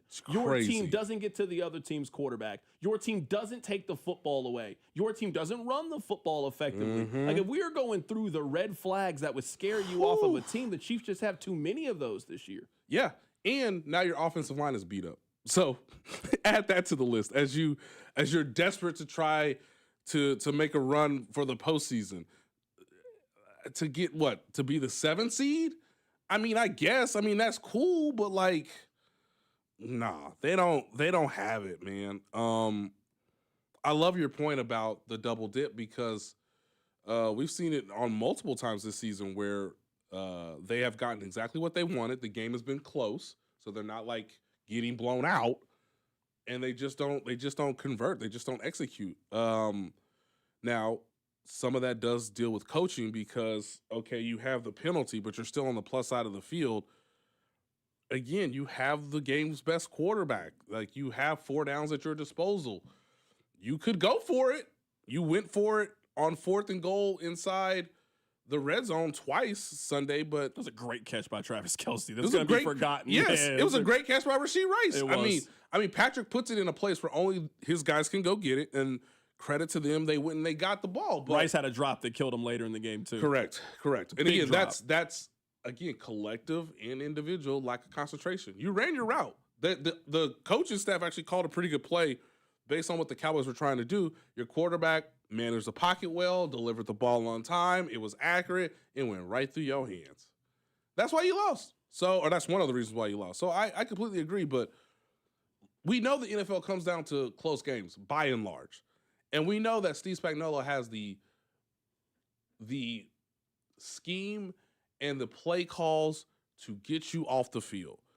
And because of a lack of a pass rush, because he has to blitz more than he may really want to do, because the opposing offense throughout the course of the season understands, the only way they can get to us is if they blitz, so we should be prepared for the blitz, then your quarterback is just sitting there watching like, hey, man, like, can I get a chance? And I know somebody's thinking right now, well, Nate, didn't he get a chance with 4 minutes left in Denver? Yep. And they went 3 and out. So again, 4 of their 6 losses is the defense either A, can't get off the field, or the one time the defense at least held them to a field goal so that Mahomes can go win the game. The offense did not gain a single yard, Carrington. How can you trust them now with all the injuries really starting to pile up as we get further and further into the season? What was the media meal, and why you think about it? Because maybe you didn't get the media meal. Oh, I did. Do you want to know what they were serving on the field? Barbecue chicken alert. Barbecue chicken alert. That's what CeeDee Lamb and George Pickens both had. Both of them, they had the barbecue chicken. I'm sure they had a great spread there, but Yes. I'm looking at it. I mean, I love Trent McDuffie. Trent McDuffie is a player that I would still play. I think he's an all-pro player. We've seen the kind of receiver that gives him problems. He couldn't defend A.J. Brown on the Super Bowl. He couldn't defend CeeDee Lamb in yesterday's game. He couldn't defend him. And on the other side with Jalen Watson, who's in a contract here, who I think is going to get a big deal. I mean, they were just putting it was one-on-one Jalen Watson, George Pickens slant routes, and he could not stay in front of him in this game. And I think that's the one of the few criticisms I would have from Steve Spagnuolo yesterday. Because again, he had to blitz because he realized, we're just not getting to Dak Prescott. Cool. Well, if you know you're blitzing, and you know one of the easiest ways to beat the blitz is a quick slant because it gets the ball out of the quarterback's hands very quickly. How in the world is Jalen Watson and Trent McDuffie not playing inside leverage with, hey, you got to throw it over my head? Like, I don't know how they didn't or why they didn't make that adjustment. I know Trent McDuffie's getting a lot of heat, understandably so, because that was the worst performance he's ever had in a Chiefs uniform, and that's even including last year's Super Bowl. When you don't have a pass rush, all it does is expose your secondary. And I don't care how good these dudes are, unless they're Deion Sanders in his prime. Those are 2 excellent receivers. And so the quarterback gave you a gift to start the game, and then Dak Prescott said, well, you know what? No more of that. I'm going to be accurate. I'm going to be on time. I know where all these blitzes is coming from. I'm going to use my legs. He went really toe-to-toe with Patrick Mahomes. That was one of the coolest things about yesterday's game. But we've known this about Trent McDuffie. Trent McDuffie really needs to be a guy that is versatile in the slot and being on the outside, given certain matchups. He's still an all-pro talented player, but when you put him on an island because you cannot get pressure, well, you are kind of effectively setting him up to fail. And Jalen Watson he still hasn't given up a touchdown all season, I believe. But he struggled mightily in the fourth quarter, and he tried to do like a version of L'Jarius Sneed, and the referees were like, why would we let you do that? So they gave up, 5 defensive pass interference penalties? I was just going to ask you how you feel about the officiating, because I'm sure half of them are nuts. Half of them are, and I know I'm not the first person to say this, hey, the line judge is right there because he's at the line of the game, which is where CeeDee Lamb just ran his route. He thinks it's fine. Why is the back judge 20 yards away throwing the flag? That happened twice. One to Trent McDuffie, one to Jalen Watson. Those are the 2 penalties where I'm like, well, don't you guys as a officiating crew need to communicate? Because the guy that was right next to the players didn't see that there was a flag. But the guy from a back judge standpoint, further away, he's the one that pulls out the flag and throws it 20, 15 yards in the air. Half those penalties are non-negotiable. They're just like the ball's in the air. Both players have a right to the ball. Yes, the league the league leans more offensive. We all know this, but you got to let the guys be out there and play. So yeah, half of the penalties I do not like. I don't agree with the offensive pass interference penalty. The one on Worthy. From Xavier Worthy, because Xavier Worthy's just running a straight line. Where's he supposed to go? But this is the thing, though. But yeah, to go back to like in the game script of the game and where I'm not letting the Chiefs off the hook. On the final drive, they call the first pass interference. Mm-hmm. All right, it's automatic first down. Chiefs still got a chance there. Yep. When they call the second pass interference, it doesn't matter anyway. CeeDee Lamb caught the ball, was a first down anyway. Correct. So, yes, Correct. it was a pass interference, another penalty. Yep. They ended up picking it up. And then if you remember, it's now another first down. All right, you have to get off the field here. Mm-hmm. I can't remember who it was off the top of my head. The Chiefs had a chance. It's Chamari. They had a chance to make that a 2-12. Yeah, a tackle in the backfield. They had a chance to make it a 2-12. Again, and this is my point. Steve Spagnuolo, I want you. There's no one else I really want because you expect him to run. I got my safety a free shot at the running back. He missed the tackle and he whiffed on the tackle. Yep. Yeah. And right there, that's the so that's the game. Yep. And so again, concentration, execution, attention to detail, whatever you want to, however you want to say it. Like those, that's a great point. Those are examples because now, if you know, based on the down and distance and the clock management and the amount of timeouts you have available to you, well, hey, because you missed that tackle, now every play is available in the Bronco, or excuse me, in the Cowboys playbook. So now you have to, you can't put them in a difficult situation. It's just it's very unfortunate. And then obviously they make the pass. Was it George Pickens? Yeah, George Pickens to end the game, but that was 3rd and 2. Okay, so anything's available to them because you don't have any more timeouts yet, timeouts left. And because you missed that tackle, I mean, Chamari was not. What we learned yesterday is Chamari Connor needs Brian Cook, and he needs to be in his safety position. He cannot play slot. If Steve Spagnuolo wants to blitz Tris McDuffie because he trusts Trent McDuffie as a blitzer, I get it. But, like, you don't have Christian Roland Wallace. You don't have Brian Cook. Bad process. Bad selection. But whatever complaints you want to have about Watson and McDuffie, guys, it's one-on-one against maybe the 2 best duo of receivers in the league. When you don't have a pass rush, they have no shot. You're asking them to work semi-miracles, or you're asking the quarterback to be under so much duress that he throws a ball that's inaccurate. He didn't do that yesterday. He was accurate. The moment he threw that interception, he sort of realized what the Chiefs' game plan was, and they adjusted well, and the Chiefs didn't have another pitch to throw at Dak Prescott. How did the pass rush get this bad? Injuries. And Chris Jones is 31. And Chris Jones saved the Chiefs season 5 days ago, and then you're asking a 31-year-old, hey, man, can you go do that again? But, like, we got to go on the road. It's a short week. You played a lot of football. If it ain't you, it ain't anybody else. And I know George Karlaftis is playing with a thumb injury. I guess we'll learn how bad it is, but, man, that's – Carrington, he was out there, but he wasn't out there. Omar Norman Lott, done for the season. Felix Anudike Uzama, at least he'd be rotationally at this point, done for the season. Mike Dana, he's the best of his career is way past him. Charles Omenihu, this is supposed to be the contract year. It has not come together. His best moment was hitting Dak Prescott in the head area for a roughing the passer penalty, even though the ball was already out, even though he could not get the sack, and Dak Prescott still converted the 2-point conversion play. Let's go down the list. I mean, Mike Pennell's been fine. His return has actually helped Derek Knighty because Derek Knighty doesn't have to play like all the, first and second down snaps. Asher Gelati's cool, but they don't play him nearly enough.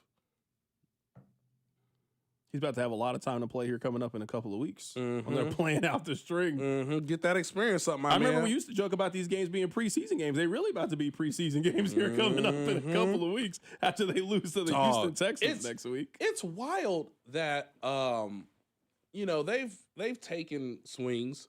They made the trade let's not forget, they made the trade last year for Josh Uche and then did not play him. This really falls on George Karlaftis. Sorry, man. But, this is what you signed up for. Yeah, the expectation was for Karlaftis to take the next step. Yep. And he didn't take the next step. Hey, when Chris may still be able to take over games, but it's situationally. Okay. So, look, he got the crowd involved. He got you some stops. He spooked the living daylights out of Daniel Jones. Okay. He did his job. But it's a short week. He's 31.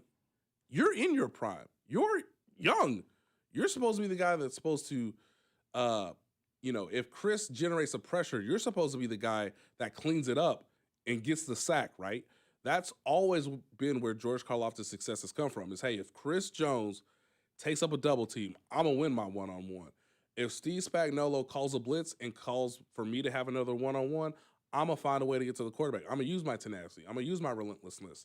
I'm going to use my speed to power to get my hands on the quarterback. That just has not happened this year. And I'm not really sure why. because it's not like Chris Jones isn't getting pressure, but George Karlaftis is not getting the sacks that he got last year. I'll look it up. He was, what, 9 sacks, 10 sacks last year? Obviously, he had a great postseason, largely because teams were focused on Chris Jones and he was winning one-on-ones on the edge. So if that's not happening, well, brother, that's why you guys can't get off the field. That's why you can't get the ball to Patrick Mahomes late in the fourth quarter. When you know they're passing, they know you're coming after them. It's mano and mano, and he is not playing to the level that the Chiefs expected of him. And that's really sad because he's only been a player that trended upwards until this season. And that's what makes the contract look terrible, right? So he's got 5 sacks on the year. He still leads the team in sacks, that being George Karlaftis. But, a year ago, he was just a much better player. And I don't know why his play has suffered in the manner it has this season. Right now, we're joined in studio by Nate Taylor of ESPN. Coming up on the other side, I want to look ahead for just a little bit. If the Chiefs miss the playoffs, everybody can't come back. That's just not how the this team works. can't come back. I mean, from a coaching perspective. Ooh. Who do you think is more likely to be let go? Is it Matt Nagy or Steve Spagnuolo? We'll talk about this next. Keep it right here. It's The Drive. The Drive with Carrington Harrison. Watch the show on YouTube by subscribing to the 965 YouTube channel. The Drive, brought to you by DM Entry Law. Have you or a loved one been in a car wreck? Contact DM Entry Law today and get the money you deserve. Car wreck? Remember, Mike's got this. 96.5, The Fan. Get ready, Missouri. FanDuel, America's #1 sportsbook, is coming soon. Starting on December 1st, new customers in Missouri can get up to $300 in bonus bets when you make your first $5 bet. From touchdowns to three-pointers, with FanDuel, any play can be the play of the game. With live betting, you can even get in on the action after the game has already started. All on an app that's safe, secure, and easy to use. Visit FanDuel.com/Missouri to learn more. And you'll be all set to bet when FanDuel goes live in Missouri on December 1st. That's FanDuel.com/Missouri. Play your game of FanDuel, the #1 rated sportsbook app. Must be 21 and present in Missouri. First online real money wager only. $5 first deposit required. Offer starts 12/1/25. Excludes customers who redeem pre-launch sign-up offer. Bonus issue is non-withdrawable bonus bets which expire 7 days after receipt. Restrictions apply. See terms at sportsbook.fanduel.com. Gambling problem? Call 1-800-GAMBLER or visit fanduel.com/RG. Hey, Zach. Are you smiling at my gorgeous canyon view? No, Donald. I'm smiling because I've got something I want to tell the whole world. Well, do it. Shout it out. T-Mobile's got home internet. Whoa, I love that echo. T-Mobile's got home internet. How much is it? Look at that, Zach. We got the neighbors' attention. Just $35 a month. And you love a great deal, Denise. Plus, they've got a 5-year price guarantee. That's 5 whole trips around the sun. I'm switching. Me too. Yes, T-Mobile home internet for the neighborhood. Donald, you still haven't returned my weed whacker. Carl, don't you embarrass me like this, please. What's everyone yelling about? T-Mobile's got home internet. And Donald's got my weed whacker. Yes, T-Mobile's got home internet. Just $35 a month with auto pay and any voice line. And it's guaranteed for 5 years. Beautiful yodeling, Carl. Taxes and fees apply. See T-Mobile.com/ISP for details and exclusions. I'm Bob Burke, founder and chairman of Burke America Parts Group, a family of brands that includes RepairClinic.com, an appliance and HVAC parts solution company that's grown into an international brand. Before AmericanEagle.com, we partially launched a new technology platform developed by another firm.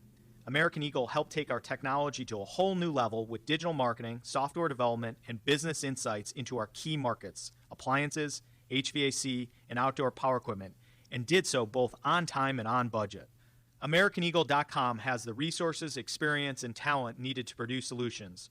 Our new technology platform, developed by AmericanEagle.com, has produced tremendous results with higher traffic, conversion, engagement, and online revenue. If you have any home repairs you need to take care of, check us out at RepairClinic.com. If you need a world-class website or technology project, then I would highly recommend AmericanEagle.com. Call AmericanEagle.com at 773-NETWORK. That's AmericanEagle.com, 773-NETWORK. Makita knows that pros never settle, and neither do we. With Makita, you get tools that perform at the highest level, on every job, without compromise. Makita is for the most detailed pros, expertly engineered to deliver precision, job after job. When your work calls for the best, call on Makita. Makita, built to be the best. Available at the Home Depot. Are you tired of online threats? Then get an antivirus. It's the only online protection you will ever need. Disclaimer, an antivirus is just half protection online. It will not protect you from snoopers or encrypt your online traffic. So this Black Friday, get better online protection with NordVPN. NordVPN will encrypt your traffic, protect you from malware and phishing, and stop annoying ads. Get the NordVPN Black Friday deal with 73% off and enjoy 3 extra months. Is your everyday congestion preventing you from enjoying life's big moments? Try Vicks Sinex Saline today and get yourself back in the action. Vicks Sinex Saline instantly clears everyday congestion with a gentle ultrafine mist. Sinex Saline's drug-free, no-mess formula instantly moisturizes and soothes dry, irritated nasal passages for quick and effective relief. Get back to enjoying life's big moments to the fullest without having to worry about everyday congestion holding you back. Just Sinex, breathe, use as directed. Get in the zone, AutoZone. Brian's headed to the basketball court, but he's sick of this check engine light. So he goes to AutoZone for the free Fix Finder service, Welcome to AutoZone. What are you working on today? where a friendly AutoZoner reads the light in just a few minutes and gives him a detailed report, No big, just a loose gas cap. and gets him to the court with a tight gas cap and tighter defense. The free Fix Finder service at AutoZone. No hassles, just help. Get in the zone, AutoZone. Restrictions apply. Brought to you by Gomers. 5 locations in the KC Metro or online at gomers.com. It's holiday cheers time, and Gomer's Fine Wines and Liquors is here for it. With 5 locations, a wide selection, great prices, and friendly service. Gomer's Fine Wines and Liquors, family owned and KC proud since 1969. You're listening to 96.5 The Fan from the DM Injury Law Studios. Mike's got this. Hey, it's Chris Jones from the Kansas City Chiefs. Welcome back to The Drive with CDot on your home for Chiefs football. 96.5 The Fan. All right, Nate. I don't want to just be Debbie Downer, but we got to look at the reality of the situation. If the Chiefs mix the playoffs, everybody can't come back. You can't go to 3 straight Super Bowls with Patrick Mahomes in the prime of his career, miss the postseason, and think that everybody is keeping their job. That is not how this works. Now, they are not changing quarterbacks. They are not changing head coach. I don't think they're changing general managers. We know that these things, to quote The Wire, blank rolls downhill. A coordinator is being let go. You are not bringing back the entire coaching staff from one of the most disappointing teams in 2025. Okay. Who's more likely to get replaced, Matt Nagy or Steve Spagnuolo? I don't like this, but I would have to say Matt Nagy. And the reason I'll say this is because it's a player personnel issue, I think, on defense. It is a coaching issue on offense. Because I know, it's not even a think. I know the offense is more talented than the defense. That's the way this team was structured this year. That's the way this team felt it had to sort of move on to get back on track. The offense was supposed to be explosive. The offense was supposed to be one of the best in the league. It's unfortunate that, Xavier Worthy got hurt on the 3rd play of the season. You didn't have Rashee Rice for 6 games. Not your fault. But there's been a deeply understanded it's deeply known from everybody, man. Like, they do not make adjustments. They are running similar offenses that they've ran previously. There has been a lack of accountability when it comes to penalties, lack of focus. You found gold in Tyquan Thornton and then have actively chosen to not use him at various points of the season.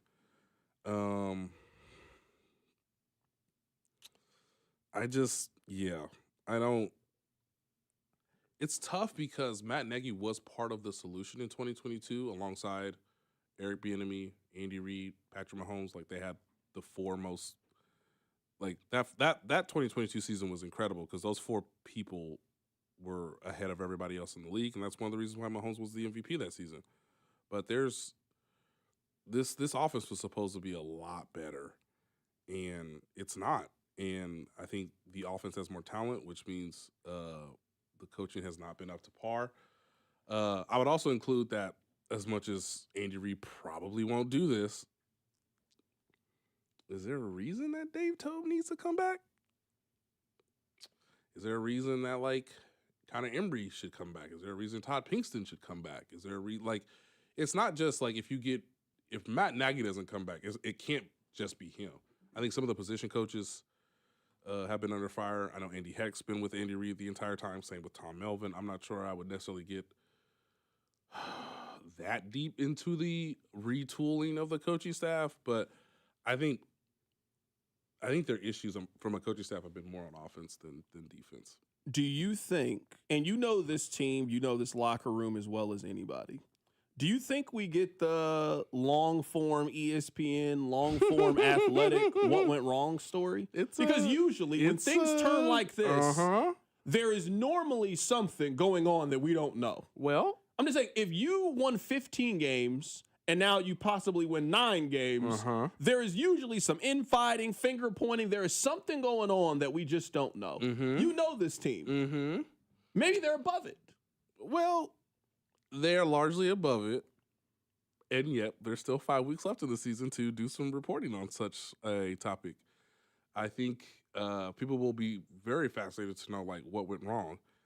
And they're both simple and they're both complex in the answers. That's why I have the job to figure that out, to find, the answers, to find some truth. But yeah, I think you're right on the money. They're going to miss the playoffs, guys. Whenever they are eliminated, that is all that really matters for the rest of the season until they play the Vegas Raiders to conclude Week 18. What happened? What went wrong? And why did it happen? That is, those are the questions that have got to be asked. And by everybody in the league is going to ask this Correct. question. That's what I'm saying is there's going to be such a thirst for the deep dive in the Chiefs locker room, what went wrong. Yeah. Because I'm also guessing, just knowing how competitive it is, behind closed doors, Patrick Mahomes and Matt Nagy have had a very fiery disagreement about something. I just find it hard to believe that things can be going as poorly as they've been going and everybody's good. Because you and I both watched The Kingdom. The entire kingdom was, hey, we all love each other. We're all on the same page. And it's easy to love everybody and be on the same page when you're 15-1 and you ran through it. Man, it's hard to keep that togetherness when you are the Chiefs are the most disappointing team in the National Football League. It's either them or Baltimore, depending on, the odds makers and roster constructions and expectations when the season begins. So I didn't see any scenario with a fully healthy Patrick Mahomes that could miss the playoffs. This isn't like it's not supposed to happen. I'm with you. No. This isn't like when Brady missed the year, Matt Castle started, and they missed the postseason. No. This is a fully healthy, hasn't missed a game, Patrick and Mahomes, playing well. And you got Rashee Rice back. You got Xavier Worthy back. We spent all offseason saying what their offense was going to look like when they got their wide receiver back. Travis Kelce is far better this year than he was last year. You've wasted another incredible season from Travis Kelce too. Yes. Like, if I had just told you all of the things, if I had told you all of the things that have fallen in line from a positive end, there's no chance you tell me, hey, this team's going to be 6-6 in December. There's no chance you tell me that's going to be the case. We're up against it here. We'll come back on the other side. I'm curious to get your thoughts on the Cowboys. The Cowboys deserve a lot of credit. They had 2 playoff games. They beat Philadelphia at home. They beat Kansas City at home. They go on the road next week against the Detroit Lions. I'm curious where you kind of sit with them after watching them play on Thanksgiving. We got Nate Taylor in studio. Keep it right here. It's The Drive. This is Wyatt Thompson from K-State, and you're listening to The Drive with CDot right here on 96.5 The Fan and the Odyssey app. Brought to you by DM Injury Law. Have you or a loved one been in a car wreck? Contact DM Injury Law today and get the money you deserve. Car wreck? Remember, Mike's got this. You know, there's millions of people without the health insurance they need. I get it. You feel like it's too pricey, a headache to deal with. You deserve something better and better health. We're on a mission to get everyone high-quality, affordable health insurance. You have health insurance needs. We have plans with low out-of-pocket premiums, with in-network preventive care at no cost to you, and a network of local doctors and hospitals. So if you're still shopping for health insurance, go to ambetterhealth.com/enroll to get your free, no obligation quote. That's ambetterhealth.com/enroll. For coverage to start January 1st, you must enroll by December 15th. Find the plan that's right for you right now. ambetterhealth.com/enroll. Ambetter Health, on a mission for better. Ambetter Health is the brand name for health insurance products underwritten by subsidiaries of Centene Corporation. Go to ambetterhealth.com to see offerings in your state. This is a solicitation for insurance. What's up, Missouri? Tony Gonzalez here.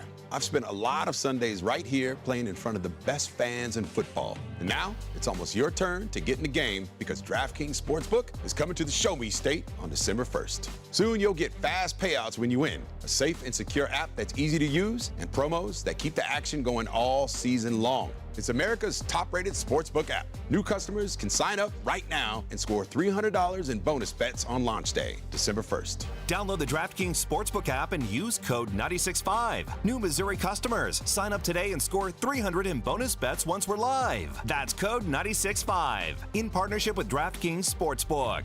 The crown is yours.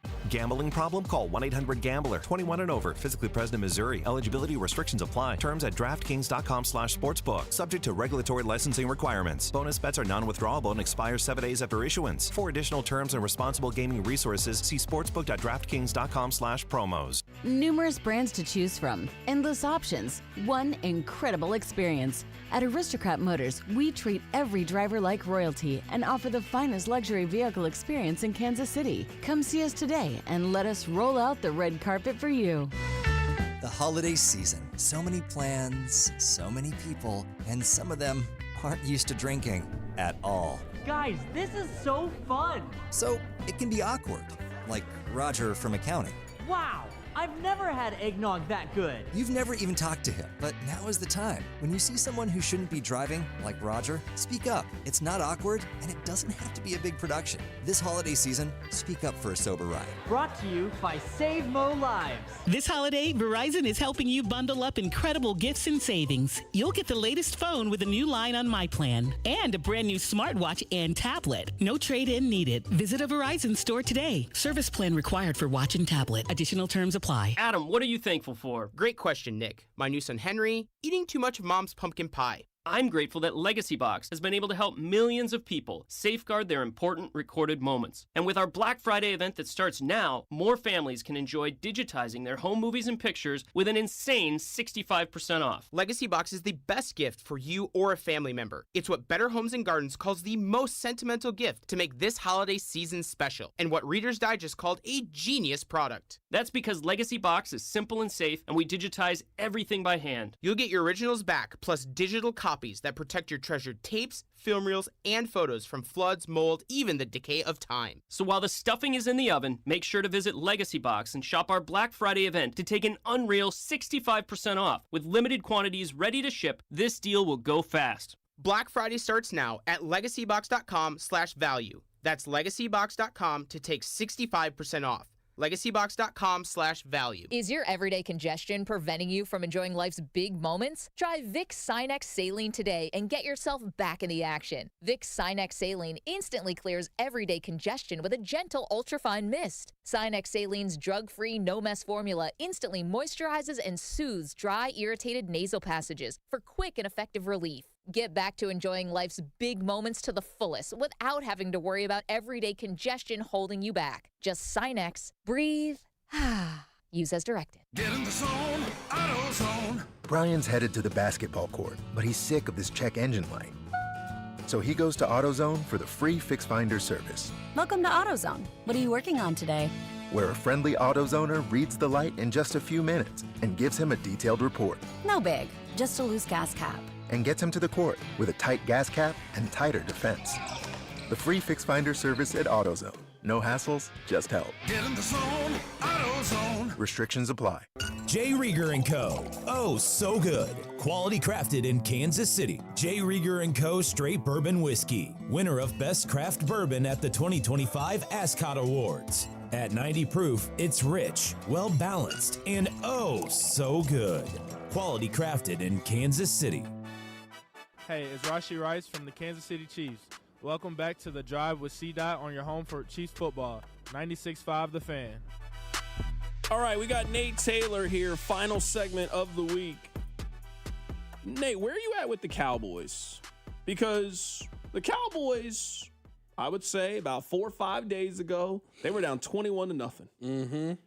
You were looking at your season being over if you are the Dallas Cowboys. Dramatic come-from-behind victory. Mm-hmm. Fast forward to Thanksgiving, you figure out a way to beat the Chiefs. You're now over 500, and it feels like they got a playoff game next Thursday against the Detroit Lions. Yes. Where are you at on this Cowboys team after watching them in person on Thanksgiving? Well, they are a team that's almost averaging 30 points a game. So they're legitimate, whether you believe them or not, based on what their record is. I think we'll see what happens with Ramon St. Brown, the Lions' talented receiver, because he is like half of their offense with Jared Goff and obviously Jahmyr Gibbs. But let's say they win. They are most definitely capable of beating the Vikings at home, beating the Chargers at home, and then basically they have 2 gimmies at the Commanders, at the Giants in the season. They can sneak their way into the postseason. And part of this is partly due to what happens with the Chicago Bears. I know they're winning today. They're likely going to beat the Philadelphia Eagles. So I'm not saying they're going to win the division, but it is fascinating to know that, okay, what happens in the NFC South, because all these things coincide with one another. The Cowboys win next week. The way Dak Prescott played yesterday, and the fact that their defense isn't absolutely Swiss cheese. They made the trade for Quentin Williams. That has worked out. Kenny Clark has been very good as well. Their secondary is still very gettable, so I would be concerned. But hey, if you don't have, St. Brown, if Justin Jefferson can't get the ball, because we all are starting to see that J.J. McCarthy is much farther behind than we anticipated, then yeah, the Cowboys can run the table. I think that was a conversation before yesterday's game is, okay, whoever wins this game, are they capable of running the table? Well, the Chiefs are the more injured team. They're the team that lost yesterday. The Cowboys did not have a major injury. They won yesterday, and now they got a favorable schedule down the stretch. You've been to games in all kind of different environments with this team. They've played in a lot of different scenarios. Mm-hmm. What was a Thanksgiving Day game like? It was awesome. I mean, the experience there was incredible because it was my first time in AT&T Stadium. That stadium is incredible. Incredible. It's hard to explain it. Television does it justice. I don't want to make it seem like it doesn't, but just when you go there and you see it and you just see like the structure of it. So like, I don't know. It's beautiful. I don't know where you walked in at. Yeah. But you just walk in and it's just like the stadium. Then you see how massive the entire, it is impressive to see. I went there for the Cotton Bowl a couple of years ago when Missouri played Ohio State. Yeah, I entered yesterday and I walked around the concourse and I talked to a couple fans and that place is like a maze though. It's kind of confusing to walk around. It's confusing. It was awesome just to see like, this is, and I wrote about this on ESPN.com, how much of a historical rivalry it is between the Chiefs and the Cowboys, given both franchises started in Dallas. But it was really cool yesterday to see like a true, like almost neutral site atmosphere with how many Chiefs fans were there. The home of the Chiefs was loud. It was very loud. And it was on national TV, and that was cool. Like, they always say like the Cowboys cheerleaders are like different from everybody else. But again, I never experienced it before yesterday. Okay, I get it now. Like, they're all extremely talented. They get so much of like the in-game entertainment. They are a part of the brand. I think the way everything was just put together from like an entertainment standpoint, the Chiefs could take whatever they want to do with their stadium situation. I mean, you could take some things from SoFi. You could take some things from the Chiefs stadium experience is outside, not inside. That's what I think is like once you go to other stadiums, you realize like, now don't get me wrong, inside Arrowhead is special. Oh, of course. But everything about the Arrowhead experience is the 4 to 5 hours and the hanging out and the camaraderie you have before the game. Yeah, that's what the stadium experience is. Which is the exact opposite. Kind of like how Lambeau is. Yeah, which is the exact opposite of AT&T. The exact opposite. The exact opposite. So every in-game entertainment, obviously the music, like it's good from an acoustic standpoint. Where even in the press box we could still hear much of the crowd. So yeah, a very awesome like place to watch a football game if you get the chance. And you could tell yesterday pretty early on, oh, this is one of those days where Mahomes knows, okay, national TV, kind of a must-win. My first time playing in the city closest to my hometown. Okay, I'm gonna give you a good one today, and that was what made it very cool, was because Dak made that one interception, and then he said, "Oh no, I'm not gonna get embarrassed at home on Thanksgiving. No. And so they really did go toe to toe. But it was cool to see the crowd be at full capacity, everybody be in tune to the game, everybody understand the importance of the game, and half the stands are blue and half the stands are red. Right now, we're joined in studio by Nate Taylor of ESPN, going through some of the top storylines. I feel like the public has kind of settled in on Dak. There's about 3 years where I thought he was like a very polarizing player, and just from like a national conversation standpoint, I think everybody's kind of settled in on who Dak is. When you give Dak a viable running game and some weapons, Dak is very, very good. Very good. But when you had a couple of seasons where you basically just gave him CeeDee Lamb and were like, go figure it out, Dak struggled. The Cowboys have always been viable with a healthy Dak Prescott. Correct. If you give him that, I feel like now everybody just kind of accepted that's who he is. And he has the talent and the capability of being an MVP caliber player. And because both of these guys are playing so well off of one another, CeeDee Lamb and George Pickens, and I think his offensive line has done better than maybe most people expected this year, it definitely gives them a chance. The only thing that's left on Dak Prescott's resume is, can you get the Cowboys to the NFC Championship game? They have not been there since they won the Super Bowl in 1995. It is absurd that is a actual fact. But much of his legacy is kind of aligned with Tony Romo, where it's like very good, very capable quarterbacks. I just need to see it in January. I just need to see it come together and coalesce. Now, it's not Dak Prescott's fault that the last time they were in the playoffs, the Packers scored a gajillion points in their stadium to end their season. So if they get in this year, they'll be on the road. Most likely they'll be, a team that can play the whole, like, nobody believes in us, or not like that, but just like, hey, we're dealing with house money. Let's take our shot at it. But yeah, he's playing really well since the bye week. I think that's another thing that's got to aggravate Chiefs fans. Normally, Andy Reid's teams get better throughout the course of the season. It's weird that, like, Brian Schottenheimer's team has gotten better after the bye week than the Chiefs team, and that is largely one of the reasons why the Chiefs fell to the Cowboys yesterday. That is our guy, Nate Taylor, joining us in studio. Always happy to catch up with you. Nate, man, we'll do this next week before Chiefs and Texans, which at this point, I'm tired of calling these playoff games. I mean, I'm tired. I can't do it. It's the annual Week 14 play-in game. And it's crazy because they're going to be favored again in this matchup. Which I don't. They're going to be like 2-point favorites. I don't understand, especially if if CJ comes back and plays well on Sunday. Like, why are they favored? I don't know. Public just ain't ready to give up on the Chiefs. I feel like they've been pushed to the brink. That's our guy, Nate Taylor. Nate, appreciate you. We'll be back. Until then, I'll let Daniel Craig take you home.